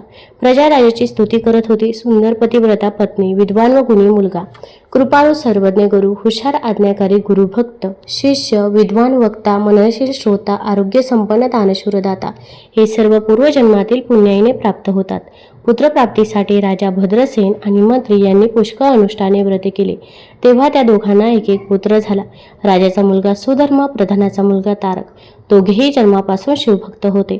सतत शिवाचे ध्यान करत माता पिता एकुलता एक पुत्र म्हणून मौल्यवान दागिने वस्त्रे घालून त्यांना सजवीत, कौतुकाने निहाळीत. परंतु दोन्ही बालकाला साधेपणाने राहणे पसंत होते. ते अंगावरील दागिने, मौल्यवान वस्त्रे ब्राह्मणांना देऊन टाकत आणि अंगाला भस्मलेपन करून रुद्राक्षाच्या माळा घालीत. शिवपूजा, शिवाचे ध्यान, शिवकीर्तन, भजन, शिवनामाचा जप यामध्ये ते रमून जात. हेच काम त्यांना प्रिय वाटे. एकदा राजाच्या पुण्याईने पराशर ऋषी काही ऋषींना घेऊन राजाकडे आले. वसिष्ठाचे नातू पराशर ऋषी, त्यांचा पुत्र व्यास महर्षी, त्यांचा पुत्र शुकमुनी अशी तेजस्वी ज्ञानी परंपरा होती. पराशर ऋषींनी पूर्वी राक्षस सत्र केले होते. भद्रसेन राजाचे पराशर ऋषी कुलगुरू होते. ऋषी मंडळी येताच दोन्ही हात जोडून राजा व प्रधान त्यांना सामोरे गेले. सर्वांचे यथोचित स्वागत करून कुशल विचारून विधीपूर्वक पूजन केले. वस्त्रे आभूषणे दान केले. स्वादिष्ट भोजन दिले. त्यानंतर राजा प्रधानाने आपली दोन्ही मुले ऋषींच्या पायावर घातली आणि राजा व प्रधान म्हणाले, गुरुदेव, आम्हा दोघांची 2 मुले रात्रंदिवस शिवपूजा, शिवध्यान, शिवनामाचा जप यात दंग असतात. त्यांना मौल्यवान वस्त्रे आभूषणे आवडत नाही. ते कोणाशी बोलत नाही. राज्य, सुख, वैभव यांना आवडत नाही. यांचे आचरण पाहून आम्हाला यांची काळजी वाटते की पुढे हे तरुण झाल्यावर राज्यकारभाराची सूत्रे कशी संभाळतील. मुलांना आशीर्वाद देत त्यांच्या तेजस्वी मुखांकडे पाहून पराशर ऋषींना आनंद वाटला. ते म्हणाले, हे दोघे शिवभक्त का झाले या संबंधीची कथा मी तुम्हाला सांगतो. काश्मीर देशातील नंदीग्राम नावाच्या शहरात महानंदा नावाची वेश्या होती. ती अत्यंत धनवान, सर्व प्रकारची वैभव सत्ता तिच्याजवळ होती. तिच्या अप्रतिम गायन कलेमुळे, नृत्यातील प्रावीण्यामुळे शहरातील उच्च श्रीमंत व्यापारी अधिकारी तिच्याकडे येत. परंतु ती आपल्या व्यवसायातही पतिव्रता होती. ज्या दिवशी एका पुरुषाबरोबर संबंध ठेवला जात असे त्या दिवशी अन्य पुरुषाला ती भेटत नसे, मग तो कितीही धनवान असो. याशिवाय ती परम शिवभक्त होती. सोमवार, प्रदोष, शिवरात्रीचे व्रत नियमितपणे करी. 1 लक्ष बेलपत्रे शिवपिंडीवर अर्पण करून पूजा करत असे. अन्नछत्रही तिने चालवले. उदार आणि वृत्तीने ती दानी होती. श्रावणात 1 कोटी शिवलिंगे तयार करून त्याची पूजा ब्राह्मणाकडून करून घे. त्यांना दानदक्षिणा दे. तिने आपल्या घरी 1 कुत्रा आणि 1 माकड पाळले होते. तिच्या नृत्यशाळेत त्यांना बांधून ठेवले होते. कौतुकाने त्यांच्या अंगाला भस्म लावी, त्यांच्या गळ्यात रुद्राक्षाच्या माळा घालीत असे. आपल्या प्रसन्नतेसाठी तिने त्यांनाही शिवभजनाच्या तालावर नाच करायला शिकवले. ती नाचू लागली की ते दोघेही नाचत. तेथे शिवपूजा, शिवकीर्तन गायन होत असे.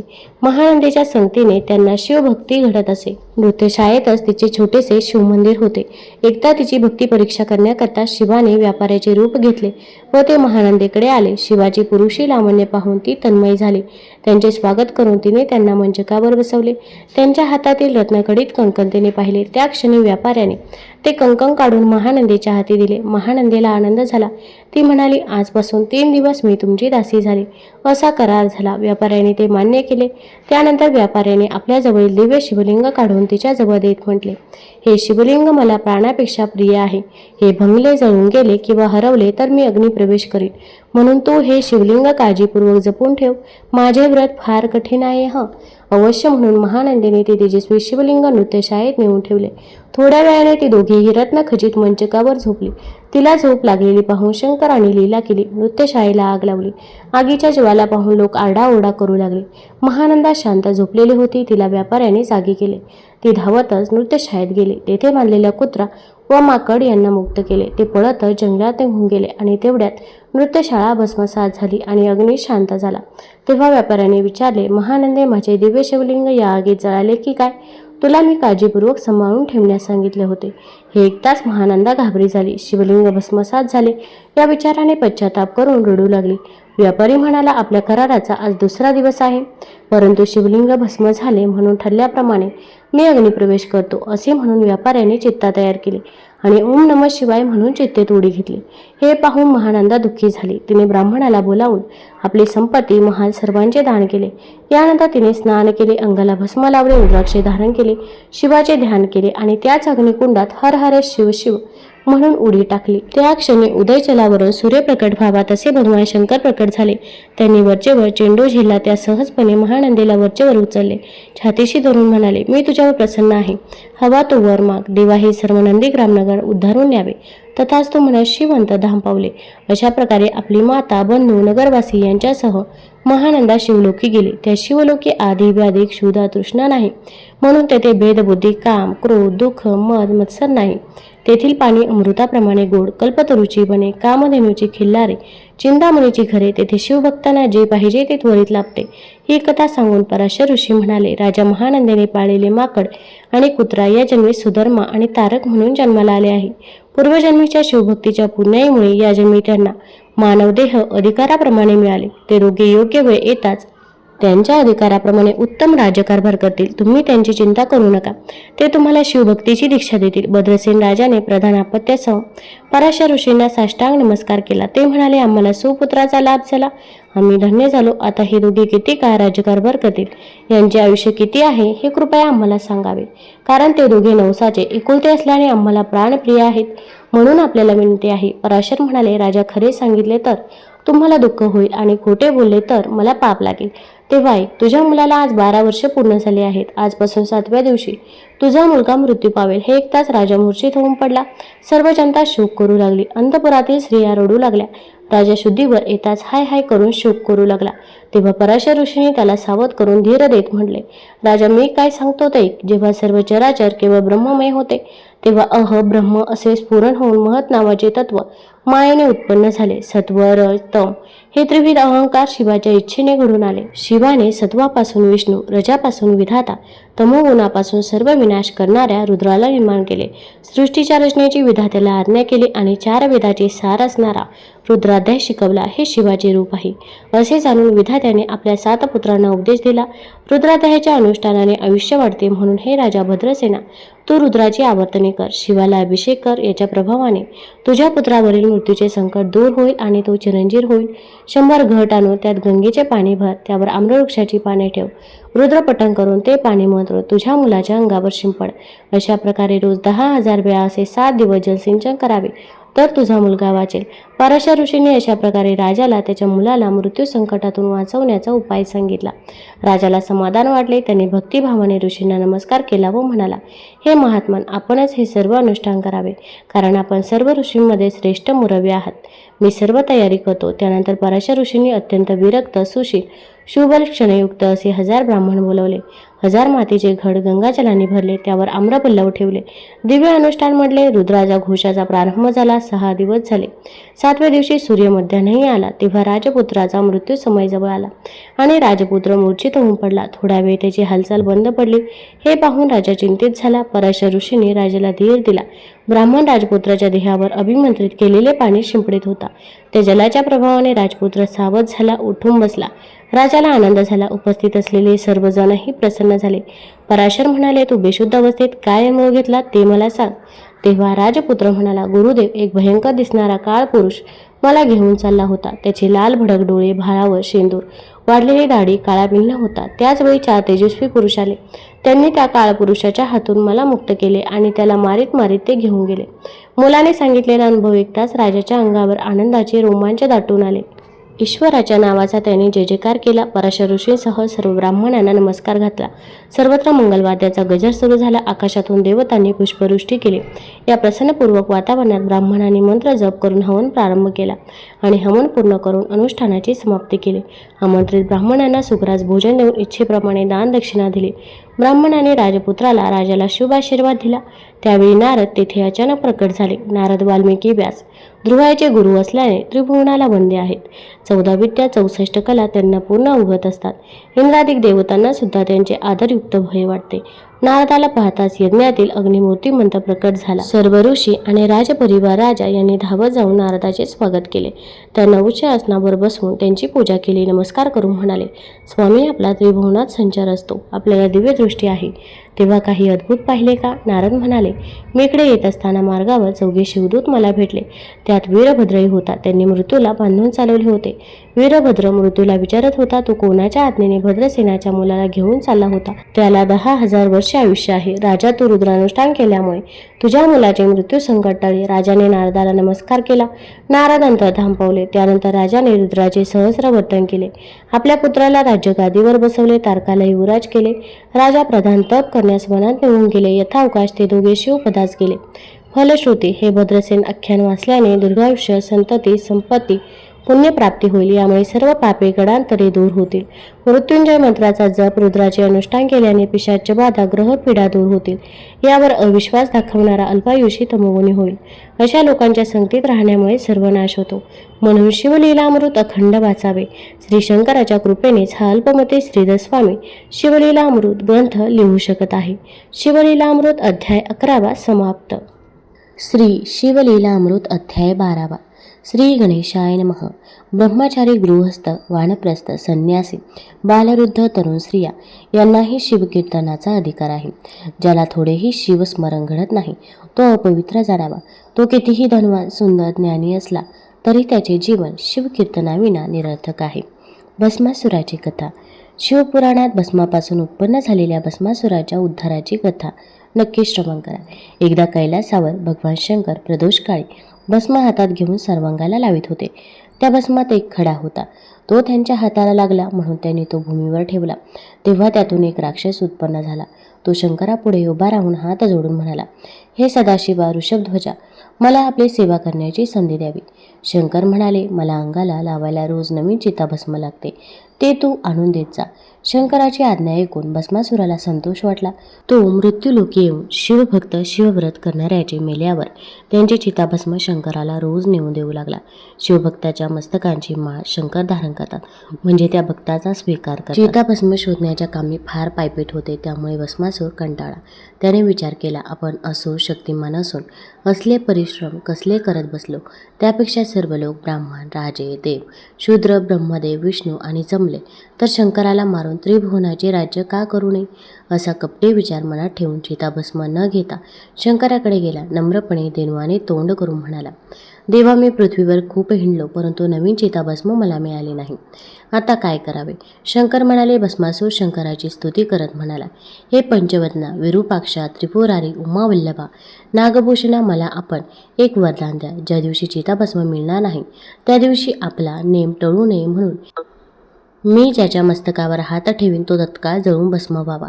असे म्हणून भस्मासुराने शंकरापुढे लोटांगण घातले व वरदान देण्याची विनंती करू लागला. शंकराचा भोळा स्वभाव परिचित असल्याने पार्वतीने असा वर देऊ नये असा सल्ला दिला. षडानन, गजानन, नंदी यांनीही पार्वती मातेचा सल्ला योग्य आहे असे अनुमोदन दिले. परंतु शंकराने भस्मासूर असुर असला तरी माझे लेकरू आहे, तो वरदानाचा दुरुपयोग करणार नाही असे म्हणून भस्मासुराला तथास्तु म्हणून वरदान दिले. वरदान मिळताच भस्मासूर आनंदाने नाचू लागला. तत्काळ मृत्यूलोकी जाऊन संत, सज्जन, ऋषी, भक्त यांच्या डोक्यावर हात ठेवून त्यांचे भस्म करू लागला. रोज असंख्य लोक भस्म होऊ लागले. त्यामुळे मृत्यूलोकी हाहाकार उडाला. भस्मासुराने ठरवले की मृत्यूलोकातील समूळ लोकांचा नाश करून नंतर देवदेवता, नंतर विधाता विष्णू, शेवटी शंकरांचे भस्म करून पार्वतीला घेऊन जावे असे म्हणून तो निघाला. तिकडे भस्मासुराच्या अत्याचाराला त्रासून ऋषी इंद्राला शरण केले. इंद्रदेव सर्वांना घेऊन ब्रह्मदेवाकडे आणि ब्रह्मदेव सर्वांसह विष्णूकडे गेले. विष्णूला त्याने भस्मासुराचे प्रताप सांगितले. मग विष्णू त्यांना घेऊन कैलासावर शंकराकडे आले. विष्णू म्हणाले, महादेव, तुमच्या वरदानाने उन्मत्त झालेल्या भस्मासुराने महासंहार मांडला आहे. आम्हीही नष्ट होऊन जाऊ.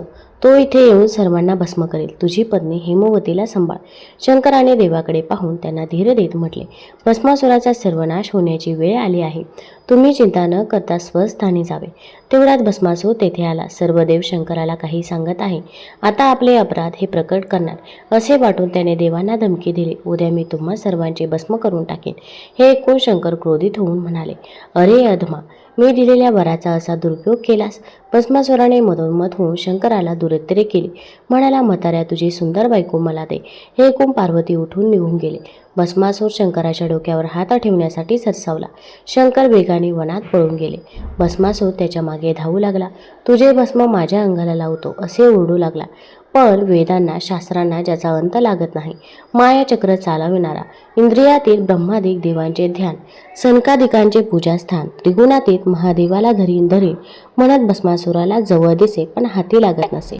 असे 1,000,000,000 वर्षे गेले. शब्दांच्या, शुभाशुभाच्या, तर्ककुतर्काच्या, शास्त्राच्या विद्येच्या पलीकडे अनाकलनीय स्वरूप असणारा शिव तपश्चर्या, बल, दहन, विद्या यांच्या सामर्थ्यावर आकलन करू पाहणाऱ्याने कोटी जन्म घेतले तरी तो हाती लागत नाही. भक्ताच्या प्रेमभक्तीने तो वश होतो. उमेसह त्याच्या घरी निवास करतो. आपल्या पतीचा भस्मासूर पाठलाग करतो आहे. त्याच्या हाती सापडला तर या विचाराने पार्वती दीन झाली. तिने आपला बंधू शेषशायी विष्णूचा सहाऱ्यासाठी धावा केला. तो धावा ऐकून विष्णूने विश्वातील सर्वात सुंदर स्त्रीचे रूप घेतले. असे मोहिनी रूप घेऊन विष्णू भस्मासुराच्या वाटेत उभे राहिले. आता काय घडते म्हणून भगवान शंकराने वटवृक्षाचे रूप घेतले व तेथेच थांबला. मोहिनीला पाहताच भस्मासूर थबकला. त्याचे मन तिच्याकडे आकर्षित झाले. भस्मासूर आपल्याकडे पाहत आहे हे ध्यानात आल्यावर मोहिनीने उत्तम नृत्य करण्यास प्रारंभ केला. तिचे मनमोहक नृत्य, लाघव तसेच रूप लावण्य, सुस्वर गायन ऐकून भस्मासूर मुग्ध झाला. मोहिनीजवळ जात हळूवार आवाजात तिची नृत्य गायन कलेची प्रशंसा करत म्हणाला, हे सुंदरी, तुझ्यावरून पार्वती लक्ष्मीचे सौंदर्य वळवून टाकावे. माझे चित्त तुझ्या पायी गुंतले आहे. मला वरमाला घालून तुझा निरंतर दास करून घे. मोहिनी गोड हसून म्हणाली, मी तुम्हाला वरमाला घालेन, पण माझी एक अट आहे. समोरच्या वटवृक्षामध्ये माझे आराध्य दैवत निवास करत आहे. त्याला मी मला उत्तम पती मिळाल्यावर लग्नाआधी त्याच्यासह यथासांग नृत्य करीन असा नवस केला आहे. मला तू उत्तम पती वाटतोस. तू माझ्याबरोबर नृत्य करशील का? मोहिनीच्या मंजूर लाडीक बोलण्याने अधिकच तन्मय झालेला भस्मासूर म्हणाला, एवढेच ना, तू सांगशील तसे करेन. मोहिनी म्हणाली, माझ्याबरोबर नृत्य करताना मी जसे हावभाव करेन, जशी पावले टाकीन, जसे नेत्रसंकेत करेन, जशा हस्तमुद्रा करेन त्याप्रमाणेच तू केल्या पाहिजे. तो माझ्या आराध्य दैवताच्या उपासनेचा भाग आहे. यात काही चूक होता कामा नाही. नाहीतर ते दैवत कोपेल आणि दोघांचा नाश करेल. याचा विचार कर. एवढे बोलून मोहिनी लाडीकपणे हसली. भस्मासुराची सारासार बुद्धी नष्ट झाली. त्याने मोहिनीच्या सर्व अटी मान्य केल्या. त्यानंतर मोहिनी भस्मासुराचा हात धरून त्याला वटवृक्षाखाली घेऊन आली. प्रथम दोन्ही हात जोडून वटवृक्षाला नमस्कार केला. नंतर मंदगतीने नृत्य गायन प्रारंभ केला. मोहिनीचे नृत्य पाहून इंद्राच्या अष्टनायिका लाजून गेल्या. यक्ष किन्नर गायन ऐकून दंग झाले. मोहिनी जसजसे हावभाव करू लागली, भस्मासूर तसतसे करण्याचा प्रयत्न करू लागला. सर्व देव मोहिनीचे नृत्य, गायन, सौंदर्य याने भुलून गुप्तपणे तेथे जमले. नाचता नाचता मोहिनीने त्वरेने नृत्य मुद्रा करू लागली. भस्मासूर तल्लीन होऊन नृत्य मुद्रा करत होता. त्या उघात मोहिनीने पटकन आपल्या मस्तकावर हात धरले. तिचे अनुकरण करणाऱ्या भस्मासुराने आपले हात मस्तकावर ठेवले आणि क्षणात त्याचे भस्म झाले. अशा प्रकारे भगवान विष्णूने मोहिनीचे रूप घेऊन भस्मासुराला जाळून टाकले. त्यानंतर मोहिनीचे रूप टाकून चतुर्भुज रूपात ते प्रकट झाले. त्यावेळी वटवृक्ष नाहीसा होऊन त्यातून शंकर प्रकट झाले. दोन्ही देवांना एकमेकाला प्रेमाने आलिंगन दिले. हे पाहून गुप्त रूपात असलेले सर्व देव प्रकट झाले. त्यांनी आकाशातून फुलांचा वर्षाव केला. मोहिनी रूपाला बोलून शंकराचा वीर्यपात झाला होता. त्याचे पृथ्वीवर पडून 8 भाग झाले. असितांग, रुरु, चंड, क्रोध, उन्मत्त, कपाल, भीषण, संहार हेच पुढे अष्टभैरव म्हणून प्रसिद्ध झाले. शिव विष्णू नंतर एकमेकांबरोबर कैलासावर गेले. त्यावेळी पार्वती पुढे आली. तिने दोघांची पूजा केली. स्वादिष्ट पदार्थाचे भोजन करून पृथ्वीला दैत्यापासून निर्भय केले म्हणून प्रशंसा केली. भस्मासुराने भस्म केलेल्या सर्वांना शंकराने अमृतवृष्टी करून पुन्हा जिवंत केले. श्रोते हो, हा 12वा अध्याय हरिहर मिलनाचा आहे. याचे वाचन श्रवण पुण्यकारक आहे. शिवलीलामृत अध्याय 12वा समाप्त. श्री शिवलीलामृत अध्याय 13वा. तारकासुराचा विनाश. तारकासुराच्या अत्याचाराने हैराण झालेल्या देवांना शंकराला केव्हा एकदा पुत्र होईल असे झाले. परंतु 4 युगेपर्यंत शंकर पार्वती यांना पुत्र झाला नाही. एकदा शिव पार्वती एकांतात असताना कोणालाही प्रवेश करता येत नसे. शंकराच्या क्रोधाची सर्वांना भीती वाटत असे. मग देवांनी अग्नीला आत पाठवले. तो शंकराच्या 3ऱ्या नेत्रात राहत असल्याने अतिथी होऊन आत शिरला. त्याने हाक मारून भिक्षा मागितली. तेव्हा शंकराने पार्वतीला सांगितले, माझे कधीही व्यर्थ न होणारे अमोघ असे द्रवरूप तेज तू त्या अतिथीला दे. त्याप्रमाणे पार्वतीने केले आणि अग्नीने ते तत्काळ प्राशन केले. ज्या ठिकाणी ते थोडे सांडले त्या जागी पारा निर्माण झाला. शिव तेजामुळे अग्नी गुरोदर झाला. त्याला या अवस्थेची फार लाज वाटू लागली म्हणून तो अरण्यात हिंडू लागला. एके ठिकाणी 6 कृतिका गंगेचे स्नान करून उन्हात वस्त्रे सुकवीत बसल्या होत्या. त्या ऋषीपत्नी होत्या. अग्नीने हळूच त्यांच्याजवळ येऊन आत्मशक्तीने आपल्या उदरातील शिवगर्भ अंशतः प्रत्येकीच्या उदरात स्थापन केला. आपण गरोदर झालो हे लक्षात आल्यावर त्या 6 कृतिका लज्जित झाल्या. असा निरर्थक गर्भधारण करणे योग्य नाही असे समजून त्या 6 जणांनी आपापला गर्भ काढून एकत्र करून एका स्थानी टाकून दिला. ते तत्काळ एकत्र होऊन 6 तोंडे असलेले बालक जन्माला आले. त्याला 12 हात होते. त्यावेळी कार्तिक महिना होता. जन्मताच त्याच्या अंगी भस्म लावलेले होते. कृतिका नक्षत्रावर जन्मलेल्या या बालकाला कार्तिकेय नावाने ओळखू लागले. या बालकाचे वाहन मोर होते. तो बाल्यावस्थेतच शंकराची आराधना करू लागला. शिवाच्या ध्यानात मग्न असे. अग्नीने त्याला शिवाकडे नेले. शिवाने हा आपला पुत्र आहे हे ओळखले. शिवाने त्याला उचलून पार्वतीच्या मांडीवर ठेवले व स्तनपान देण्याचे सांगितले. ते ऐकून पार्वतीला पाहणा फुटला. 7 वर्षे शिव पार्वतीने त्याचे लालन पालन केले. अग्नीने देवांना सांगितले की शंकराला पुत्र झाला. त्याचे नाव स्कंद आहे. हे ऐकून सर्व देवदेवता प्रसन्न झाले. इंद्राने स्कंदाकडे जाऊन त्याला देवांचे सेनापतीपद दिले आणि सर्व देवदेवता एकत्र झाले. त्यांनी तारकासुरावर आक्रमण केले. 4ही बाजूंनी त्याच्या नगराला वेढा दिला. हा समाचार ऐकताच तारकासुर क्रोधित झाला. त्याने सर्व शस्त्रास्त्र सैन्यासह नगराबाहेर येऊन युद्धाला सुरुवात केली. घनघोर युद्धाला प्रारंभ झाला. तारकासुराची सर्व शस्त्रास्त्रे स्कंदाने गिळून टाकली. तारकासुर निशस्त्र झाला. तो रथावरून उतरून खाली आला व स्कंदावर धावून आला. स्कंदाने आपले शरीर विशाल केले. सर्व देवदेवतांनी स्कंदाला युद्धात सहाय्य केले. विविध शक्ती प्रदान केल्या. शेवटी तारकासुर आणि स्कंद यांचे 7 दिवस मल्लयुद्ध झाले. शेवटी स्कंदाने तारकासुराचे पाय धरून त्याला हवेत गरगर फिरून ठार केले. अशा प्रकारे कठीण युद्धानंतर तारकासुर दैत्याचा विनाश झाला. इंद्राने विजयाची वाद्ये वाजवले. देवतांनी आकाशातून स्कंदावर पुष्पवृष्टी केली. देवदेवता एकत्र आले. सर्वांनी स्कंदाचा जय जयकार केला. त्याच्या पराक्रमाची स्तुती केली. तारकासुराचे नगर इंद्राने लुटले. देवस्त्रिया बंदीखान्यातून सोडवल्या. देवांना मुक्त केले. 7 वर्षांच्या स्कंदाला इंद्राने देवसेनेचा कायमचा सेनापती पदाचा सन्मान दिला. त्यानंतर कुमार कार्तिकेय वाराणसी येथे गेला. तेथे शिव पार्वतीजवळ राहू लागला. त्यांची सेवा करू लागला. नंतर त्याची मुंज करण्यात आले. त्यानंतर तो तीर्थयात्रेला गेला. सर्व धाम आणि सर्व तीर्थांचे दर्शन करून आले. तेथून आल्यावर ते शिवाचा जप अनुष्ठान यामध्ये एकाग्र चित्त झाले. काही दिवसांनी त्यांचे अनुष्ठान पूर्ण झाल्यावर माता पार्वती म्हणाली, बाळा, तू अद्याप कुमार आहेस, तेव्हा एखाद्या उत्तम मुलीशी विवाह करून आम्हाला तुझ्या गृहस्थाश्रमाचे सुख पाहू दे. तो म्हणाला, आई, स्त्रिया कशा असतात हे मी पाहिलं नाही. त्यांची काही खूण सांग. पार्वती हसून म्हणाली, स्त्रिया माझ्यासारख्या असतात. तेव्हा कुमार कार्तिकेय म्हणाला, सर्व स्त्रिया तुझ्यासारख्या असतील तर त्या मला तुझ समानच आहेत. तुझ्या या वचनाला मी अंतर पडू देणार नाही. असे म्हणून तो तप करण्यासाठी खोल गुहेत जाऊन बसला. अरे अरे थांब म्हणून पार्वती त्याच्या मागोमाग गेले. पुत्र प्रेमाने असह्य होऊन मायेच्या शब्दाने समजूत घालू लागले. ते ऐकून कार्तिकेयाला राग आला. त्याने संपूर्ण स्त्री जातीला शाप दिला. जी स्त्री माझे दर्शन घेईल ती 7 जन्मापर्यंत वैधव्य दुःख भोगेल. पण कार्तिक महिन्यातील कृतिका युगावर जो पुरुष माझे दर्शन घेण्यास येईल तो 7 जन्मापर्यंत धनाढ्य होईल, असे म्हणून आईला सोडून तो पुढे निघून गेला. पुत्राच्या जाण्यामुळे पार्वती फार दुःखी झाली. आपल्या स्थानी येऊन बसली. पार्वतीला दुःखी अवस्थेत पाहून ऋषी मुनी कार्तिककडे गेले. त्यांनी त्याला पार्वतीचे सांत्वन करण्याच्या निमित्ताने एकदा भेटण्याची त्याला विनंती केली. ऋषींच्या बोलण्यामुळे कार्तिक पुन्हा शिव पार्वतीकडे आले. त्यांनी माता पित्याचे सांत्वन केले. त्यांचे दर्शन करून तो पुन्हा तप करण्यासाठी वनात आले. तेथे हिमालयाच्या गुहेत जाऊन अनुष्ठान करण्यासाठी गेले. स्कंद पुराणातील ही कथा जो ऐकेल त्याची सर्व विघ्ने नष्ट होतील. शिवलीलामृत अध्याय 13 समाप्त. श्री शिवलीलामृत अध्याय 14. श्री गणेशाय नमः. हे भस्मासुरहरणा, भक्तभय निवारका, भक्तवत्सला, तू भेदातीत भूताचा अधिपती, भवानीवरा, भोगीभूषणा, भक्तरक्षका, त्रिविध ताप सोसतोस. तू त्रिगुणातीत त्रिपुरांतक आहे. त्रिभुवन जनक त्र्यंबक आहे. स्वर्ग, मृत्यू, पाताळ, स्थूल देह, लिंगदेह, कारणदेह यांचे रक्षण करतोस. तू त्रिकाण वैद्य आहेस. म्हणजे तू वेदत्रयाने किंवा कर्मज्ञान, उपासना यांनी जाणला जातोस. एक दिवस महादेव आपल्या सिंहासनावर आनंदाने विराजमान झाले होते. तेव्हा त्यांच्याकडे पाहून पार्वती हसली. तिच्या हसण्याचे कारण शंकराने विचारले. तेव्हा ती म्हणाली, तुमच्या जटेमध्ये मला एका स्त्रीचे मुख दिसत आहे. तेव्हा शंकराने तिला समजावले की ते श्रीमुख नसून पाणी आहे. अशा प्रकारे शिवाच्या जटामध्ये स्थित असलेल्या गंगेच्या अंगप्रत्यंगाचे वर्णन पार्वतीकडून होत असताना शंकर चातुर्याने तिच्या प्रत्येक शंकेचे समाधानकारक उत्तर देत होते.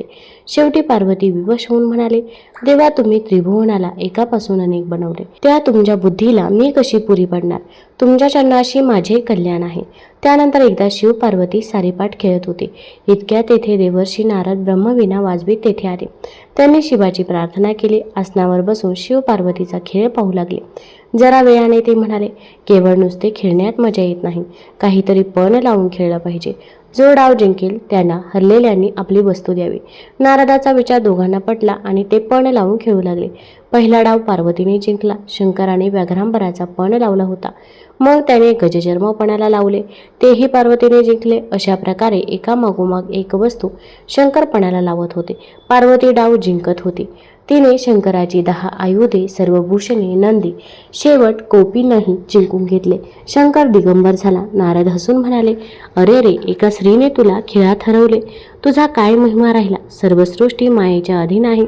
तू तर निर्गुण निराकार आहेस. तुला मायेने सगुण पण दिले. तू आता विवस्त्र झाला आहेस. भक्तांना दर्शन कसे देशील? नारदाचे बोलणे ऐकून शंकर नाराज झाले.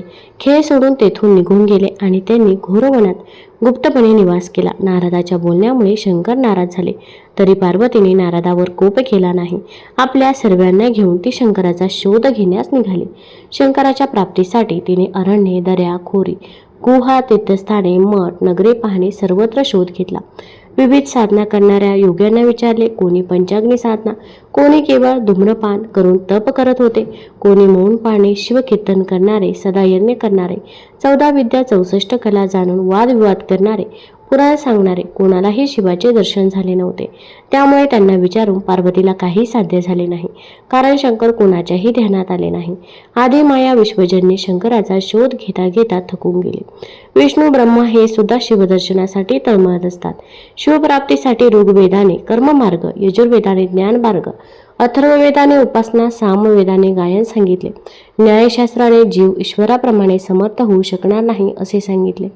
मीमांसकांनी कर्ममार्ग, सांख्यांनी प्रकृती पुरुष यातील भेद, पतंजली ऋषींनी योगमार्ग, व्याकरण शास्त्रज्ञांनी शब्द विभाग सांगितले. सर्वांचा निराश झाल्यावर जे उरते ते ब्रह्म असे वेदांती म्हणतात. अशा वेदशास्त्रांना अगम्य ब्रह्मानंद रूप शिवाचे नाव घेऊन पार्वती घोर अरण्यात शोध घेत असताना सर्व तत्वे शोधून आल्यावर मनोमनी शरणागत होऊन ध्यान करू लागले. तेव्हा तिला ध्यानात शिवाचे दर्शन आले. हिमालयावर एका निर्जन स्थानी शंकर आत्मसुखात तल्लीन होते. पार्वतीने विचार केला, याच विषयात शंकरापुढे गेले तर सारीपाटाच्या खेळातील हार आठवून शर्मेने पुन्हा क्रोधित होतील. कदाचित माझ्याबरोबर येणारही नाहीत. म्हणून पार्वतीने भिल्लिनीचा वेश धारण केला. मोरपिसाची वस्त्रे धारण करून ती शिवापुढे नृत्य गायन करू लागली. तिचे गायन ऐकण्यासाठी, नृत्य पाहण्यासाठी आकाशात विमानाची देवदेवतांनी गर्दी केली. अष्टनायिका, किन्नर, गंधर्व तन्मय झाले. पशु पक्षी वैरभाव खाणेपिणे सोडून तिच्याकडे पाहू लागले. पवनाची गती थांबली.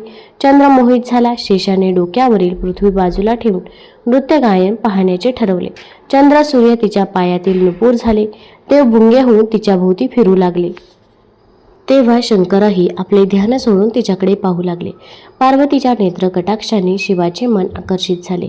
त्यांनी साधना सोडली. ते बिल्लीन वेशधारी पार्वतीजवळ आले आणि तिला विचारू लागले, तू कोण आहेस? कोठे राहते? इथे कोणत्या कामासाठी आलेस? तुला पाहून माझं मन कामासक्त झालं आहे. तूच मला या पिढेपासून मुक्त करशील.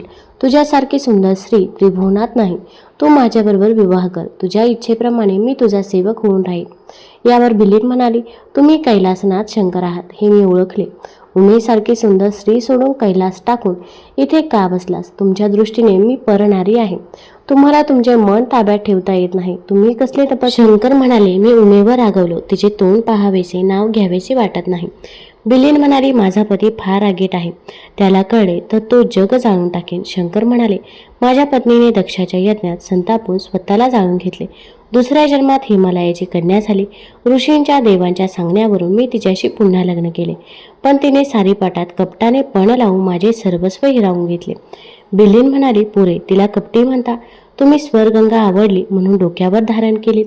हे कपट नाही का? कैलासनाथ म्हणाले, तिने शुंभ व निशुंभ दैत्य युद्धात मारले. ती क्षणात सृष्टीची घडामोड करते. आता तिने येऊन माझी विनवणी केली तरी मी कैलासावर जाणार नाही. बिल्लीन म्हणाली, भवानीने तप करून तुम्हाला प्राप्त केले. तिच्याशी तुम्ही 2 वेळा विवाह केलात. तिचा त्याग तुम्ही केलात. तुम्ही माझ्याशी प्रामाणिक राहाल याबद्दल विश्वास कसा धरावा? त्यातून द्यूत खेळून तुम्ही सर्वस्व हरलात. याबद्दल तुम्ही विनाकारक रण धरलात. यावर शंकर काही बोलेनात. बिल्लीन वेशधारी पार्वतीने पुन्हा नृत्य करीत तेथून जाण्यास प्रारंभ केला. शंकरही तिच्या मागे धावत जाऊ लागले. तेव्हा बिल्लीन थांबली व म्हणाली, तुम्ही माझ्याबरोबर माझ्या घरी चला. तेथे मी तुमच्याशी विवाह करेन. बरे म्हणून शंकर तिच्याबरोबर चालू लागले. बिल्लीन वेशधारी पार्वतीने त्यांना भुलवून कैलासावर नेले. तेथे सिंहासनावर बसवले. तेथे पार्वतीने त्यांची पूजा केली. गळ्यात फुलांचा हार घातला. त्यांच्या चरणावर हात ठेवून आपले मूळ स्वरूप प्रकट केले. पार्वतीचे रूप पाहून शंकर चकित झाले. दोघे जण मनपूर्वक हसू लागले. शंकर म्हणाले, भवानी, तू धन्य आहेस. माझी समजूत घालून तू मला परत आणलेस. श्री शिवलीलामृत अध्याय 14 समाप्त. श्री शिवलीलामृत अध्याय 15. श्री गणेशाय नमः. श्री गंगाधरा, त्रिशूलपाणी अर्धनारी नटेश्वरा, निळकंठा, तुझ्या सह्याविना जीव काही करण्यास असमर्थ आहे. म्हणून जे भक्त तुला शरण येतात त्यांच्या सर्व इच्छा तू पूर्ण करतोस. संसार सागर पार करतोस. तुझा अद्भुत महिमा ब्रह्मदेवही जाणू शकत नाही. माझा उद्धार कर. तू दयासागर आहेस. तुझ्या कृपेमुळे मी शिवलीलामृत ग्रंथ पूर्ण केला, परंतु तुझा महिमा वर्णन करण्याची हौस पूर्ण झाली नाही. याकरिता असेच भक्तिरस प्रधान वर्णन माझ्याकडून लिहून घे. भक्तांना वरदान घेऊन संतुष्ट जेव्हा करतोस तेव्हा त्यांना धन्य धन्य वाटते. तुझे औदार्य पाहून ब्रह्मा विष्णू चकित होतात. तू आपली सुंदर पत्नी आत्मलिंग काढून भक्तीने प्रसन्न होऊन दिलेस तो भोळा आहेस. मी श्रीधराने भगवान शंकराची अशी स्तुती प्रार्थना केली तेव्हा शंकराने हृदयात प्रकट होऊन स्फूर्ती दिली व म्हटले, कलियुगात श्रुती, स्मृती, पुराणे यातील धर्ममार्ग पाखंडी लोकांनी बुडवला. त्यांच्या पाखंड मताचे खंडन करून धर्माची खरी ओळख सांगण्यासाठी मी शंकर नावाने जो अवतार धारण केला, त्यांचे चरित्र आणि धर्मरक्षणाचे कार्य याचे महत्त्व आधुनिक लोकांना त्याच्या प्राकृत भाषेत सोप्या शब्दात समजावून सांग. शिवाने अशी प्रेरणा दिली म्हणून मी जगद्गुरू शंकराचार्यांच्या चरित्राचे वर्णन करणार आहे. कल्पारंभी ब्रह्मदेवाने महत्त्वाच्या साह्याने सृष्टी निर्माण केली. नंतर 4 वेदाची रचना केली. त्या वेदाचा अर्थ लोकांना कळावा म्हणून पाणिनी इत्यादी अवतार घेऊन शब्द, व्याकरण, मनु, याज्ञवल्क्य इत्यादी ऋषींनी श्रुती, स्मृती, पुराण आदी ग्रंथांची रचना करून सांसारिक मनुष्याला त्याचा धर्म, त्याचे आचरण या सर्वांचा मार्गदर्शक होईल असे ग्रंथात सांगितले आहे. कलियुग आल्यावर मनुष्य अल्पायुषी होतील. श्रुतींचा अभ्यास करणे कठीण होईल. ते अज्ञानी होऊन महाभारत 18 पुराणे रचली. ब्राह्मण लोक वेदाचे एक एक भाग अभ्यासू लागले. इतिहास व्यासकृत 18 पुराणे श्रवण करून धर्माचे व नीतीने आचरण करू लागले. धर्म आणि त्याच्या अभ्यासासाठी एवढी साधने असूनही कलियुगात पाखंडी मताचा प्रादुर्भाव होऊन बौद्ध मत, भोगवादी मते पसरली. वर्णसंस्कार होऊन लोक अधर्माने वागू लागले. मुख्य देवतांची भक्ती विसरून ग्रामदेवतांना भजू लागले. वेदशास्त्रे, पुराणे यातील विचार लोप पावले. अनाचार माजला. त्या काळात मंडन मिश्र नावाचे महापंडित, महाज्ञानी, बुद्धिमान व्यक्ती होते. त्यांनी तीव्र तपाचरण करून अग्नी व सरस्वती यांना वश करून घेतले होते. याचक मागेल ती वस्तू हवन केलेल्या यज्ञकुंडातून काढून देत असे. वादविवादामध्ये सर्व पंडितांना पराभूत करे. श्रुती, स्मृती, वेद यातील मते खोटी ठरवून आपल्या जैन मताचा प्रचार करण्यास आरंभ केला. त्यांनी 4 वर्ण, 18 जाती सर्वांना आपले शिष्य बनवले. लोकांनी जैन धर्माचा स्वीकार करून आपला धर्म टाकून दिला. मंडन मिश्र रोज सकाळी मद्याचा एक घोट सरस्वतीला नैवेद्य दाखवे. प्रसाद म्हणून तोही मद्यपान करत असे. अशा प्रकारे तो आचारभ्रष्ट होता. त्यामुळे पृथ्वीवर अधर्म, अनर्थ यांची वृद्धी झाल्याने देवता, साधू, संत, ब्राह्मण सर्वच जण दुःखी झाले. तेव्हा जैन धर्माचा प्रचार थांबवण्यासाठी आणि वैदिक धर्माची मर्यादा स्थापना करण्यासाठी भगवान शंकरांनी शंकराचार्याचा अवतार घेतला. एकदा शंकराचार्य कोल्हापुरात आल्यावर शिष्यासह भिक्षा मागण्यासाठी कासाराच्या वस्तीत गेले. एके ठिकाणी भिक्षेसाठी उभे राहिले तेव्हा तेथील कासार, जो जैन धर्मी होता, तो शंकराचार्यांची चेष्टा करण्याच्या हेतूने म्हणाला, महाराज, माझ्या घरी काचेचा रस बनवून त्याच्या बांगड्या करतात. तेव्हा तुम्हाला पाहिजे तर काचेचा रस भिक्षा म्हणून देतो. यावर शंकराचार्य म्हणाले, काही हरकत नाही, काचेचा रस भिक्षा म्हणून घेऊ. असे म्हणून हाताचे उंजळ त्याच्या पुढे केले आणि शिष्यांनाही तसे करण्यास सांगितले. परंतु तो उकळता आणि तोही काचेचा रस पाहून शिष्य भयभीत होऊन मागे सरले. परंतु शंकराचार्यांनी कासारला रस ओतण्याची सूचना केली. कासारने तो तप्त काचरस त्यांच्या उंजळीमध्ये ओतला आणि शंकराचार्यांनी शीतल जलाप्रमाणे तोंडाला लावून प्राशन केला. हलाहल प्राशन करणाऱ्या शंकराचा तो अवतार होता. त्यांचे हे अचट धैर्य पाहून कासार सहित उपस्थित जनसमुदायाला आश्चर्य वाटले. त्यांच्या तेजाच्या प्रभावाने सर्व लोक म्हणू लागले, धर्मसंस्थापनेसाठी हा भगवान अवतरला आहे. सर्वांनी शंकराचार्यांचे पाय धरले. शिष्यांना जवळ बोलावून निर्भय होण्यास सांगितले. यानंतर भ्रमण करत शंकराचार्य मंडन मिश्राच्या गावी गेले. तेथे त्यांनी आपल्या शिष्यांना त्यांच्याकडे पाठवून शास्त्रार्थ करण्यासाठी निमंत्रण पाठवले. आम्हाला शास्त्राच्या वादविवादात जिंकावे किंवा आमचा विजय मान्य करावा. मंडन मिश्राने हे आव्हान स्वीकारले. एक विशाल मंडप तयार केला. सभा मंडपात श्री शंकराचार्य आणि मंडन मिश्र उपस्थित झाले. शास्त्रार्थ प्रारंभ होण्यापूर्वी मंडन मिश्राने पडदा लावून मद्याच्या घोटावर सरस्वतीचे आव्हान, पूजन, प्रार्थना केली. अशा प्रकारे सरस्वतीच्या साह्यबलाच्या सामर्थ्यामुळे मंडन मिश्र शंकराचार्यांच्या प्रत्येक प्रश्नाची अचूक उत्तरे देऊ लागला. प्रथम ऋग्वेद, यजुर्वेद या 2 वेदांबरोबर ज्ञानपर विवादात मंडन मिश्राने दिलेली सत्य उत्तरे ऐकून श्री शंकराचार्यांना आश्चर्य आणि शंका वाटू लागली. आचार्यांनी विचार केला की ही बुद्धी मंडन मिश्राची नाही आणि आचार्यांनी एक युक्ती केली. त्यांच्या बुद्धीचे रहस्य त्यांना कळले. कोणत्याही शास्त्राचा अथवा वेदाचा आरंभ विचारल्यावर मंडन मिश्र बरोबर उत्तर देत असत. मध्य किंवा अंतमध्ये प्रश्न विचारला की त्यांची बुद्धी निष्क्रिय होत असे, कारण त्यांच्या बुद्धीमध्ये त्यांनी स्वयं अध्ययन केलेले नव्हते. सरस्वतीने दिलेले ते तत्कालीन ज्ञान होते. चतुर शंकराचार्यांनी ओळखले की असे 4 वेद पाठ करणारा, अर्थ सांगणारा ब्रह्मदेव किंवा सरस्वतीच असणार. त्यांच्याशिवाय इतरांना ते जमणार नाही. मंडन मिश्राला हे जमणार नाही हे त्याचे कपट आहे. मग ते मंडन मिश्राला म्हणाले, मंडन मिश्र, आपण यजुर्वेद सांगत आहात, परंतु मला ऋग्वेदातील एक शंका अजून आहे. त्यांची ऋग्वेदातील एक ऋचा म्हणून दाखवली व त्याचा अर्थ विचारला. त्यावेळी सरस्वती मूक झाली, कारण तिला आरंभापासून अंतापर्यंत वेगाने ग्रहण होते. परंतु मध्ये जाता जाता काही विचारले तर स्मरत नाही, म्हणून ती स्तब्ध बसली. त्यामुळे मंडन मिश्रही गप्प बसले. आपल्या प्रश्नाची उत्तरे येत नाही हे पाहून शंकराचार्य क्रोधित झाले. त्यांनी दोघांच्या मध्ये लावलेला पडदा फाडला. मंडन मिश्राने ठेवलेल्या मद्याच्या घटातून सरस्वतीचे मुख बाहेर आलेले पाहिले. असे दिसले. मंडन मिश्र घाबरून भीतीने कापू लागला. सरस्वतीला पाहून शंकराचार्य संतप्त झाले. आपल्या हातातील दंडाने तो घट फोडून टाकला. सरस्वतीची मूर्ती फुटक्या खापऱ्यात मध्य पसरले होते, त्यात त्यांना दिसले. तिला उद्देशून शंकराचार्य म्हणाले, दुराचारणी, या जैनाला वश होऊन तू रात्रंदिवस वेदशास्त्र चर्चा करतेस काय?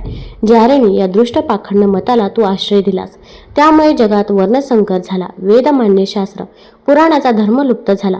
तू तुझ्या वक्र बुद्धीमुळे जैनांकडून ग्रामदैवते स्थापन करून देवांनाही भ्रष्ट मार्गाला लावलेस. तुझ्यामुळे हा अनर्थ झाला हे मी कैलासावर ऐकले, म्हणून मी अवतार घेऊन आलो. तू अनाचार केलास म्हणून मी तुला शाप देतो की तुला नीच लोकांच्या मुखी वास करावा लागेल. अंत्यजाच्या घरी तुझ्या कला विद्या आणतील. उच्च लोकांकडे तुला थारा मिळणार नाही. शंकराचार्यांचा शाप कलियुगात पुढे होणाऱ्या गोष्टींना धरूनच होता. सरस्वतीही त्यावेळी कोपली व म्हणाली, तू शंकर असूनही अवतार घेतला असला तरी माझ्या शापाने तुझा देह पाच झाल्यावर तो देह कृमी कीटकांच्या भक्षस्थानी पडेल. याप्रमाणे शाप देऊन सरस्वती तेथेच गुप्त झाली. मंडन मिश्र शंकराचार्यांना शरण आला. शंकराचार्यांनी जैन शास्त्राची गाठोडी बांधून सर्व ग्रंथ समुद्रात बुडवले. फक्त त्यातील सर्व जणांना उपयुक्त असणारा अमरकोश ग्रंथ तसाच ठेवला. त्यांनी लोकांना जवळ बोलावून उपदेश केला की तुमची सर्व ग्रामदैवत ते जैनाने स्थापन केली असली तरी मनात काही शंका आणता त्यांची पूजा आराधना स्वतःच्या धर्माप्रमाणे करत जा. आपला धर्म आपल्याजवळ देवाला काही भेद नाही. मंडन मिश्र आचार्यपदी वंदन करून म्हणाला, जगद्गुरू, आपण सर्व जैन मत उच्छेदून टाकले, परंतु कृपया जैनांचे नाव तरी शिल्लक ठेवावे. तेव्हा प्रत्येक ग्रामदेवतेच्या शेजारी जैनांचा एक दगड ठेवण्याची प्रथा शंकराचार्यांनी घालून दिली. लोकांना आपल्या जाती धर्माप्रमाणे वागण्याची आज्ञा देऊन जाती धर्म कर्तव्य न करणाऱ्यांना शासन ठेवले. तेव्हा ब्राह्मण, वेदाध्ययन आणि इतर लोक आपली कर्तव्य करू लागले. हे शिवलीलामृत आख्यान वाचल्याने आपल्याला दीर्घायुष्य प्राप्त होते व आपले इच्छित मनोकामना देखील पूर्ण होते. श्री शंकराने जसे करणे सांगितले ते मी 15व्या अध्यायात लिहिले. यामध्ये काही दोष राहिले असतील तर ते माझ्यामुळेच राहिले असेल, त्याची मला तुम्ही शिवभक्तांनी क्षमा करावी. शिवलीलामृत अध्याय 15वा समाप्त. तुम्हाला जर हे अध्याय आवडले असतील तर चॅनल लाईक करा, सबस्क्राईब करा आणि आपल्या मित्रपरिवारासोबत जरूर शेअर करा. कमेंटमध्ये हर हर महादेव जरूर लिहा. धन्यवाद.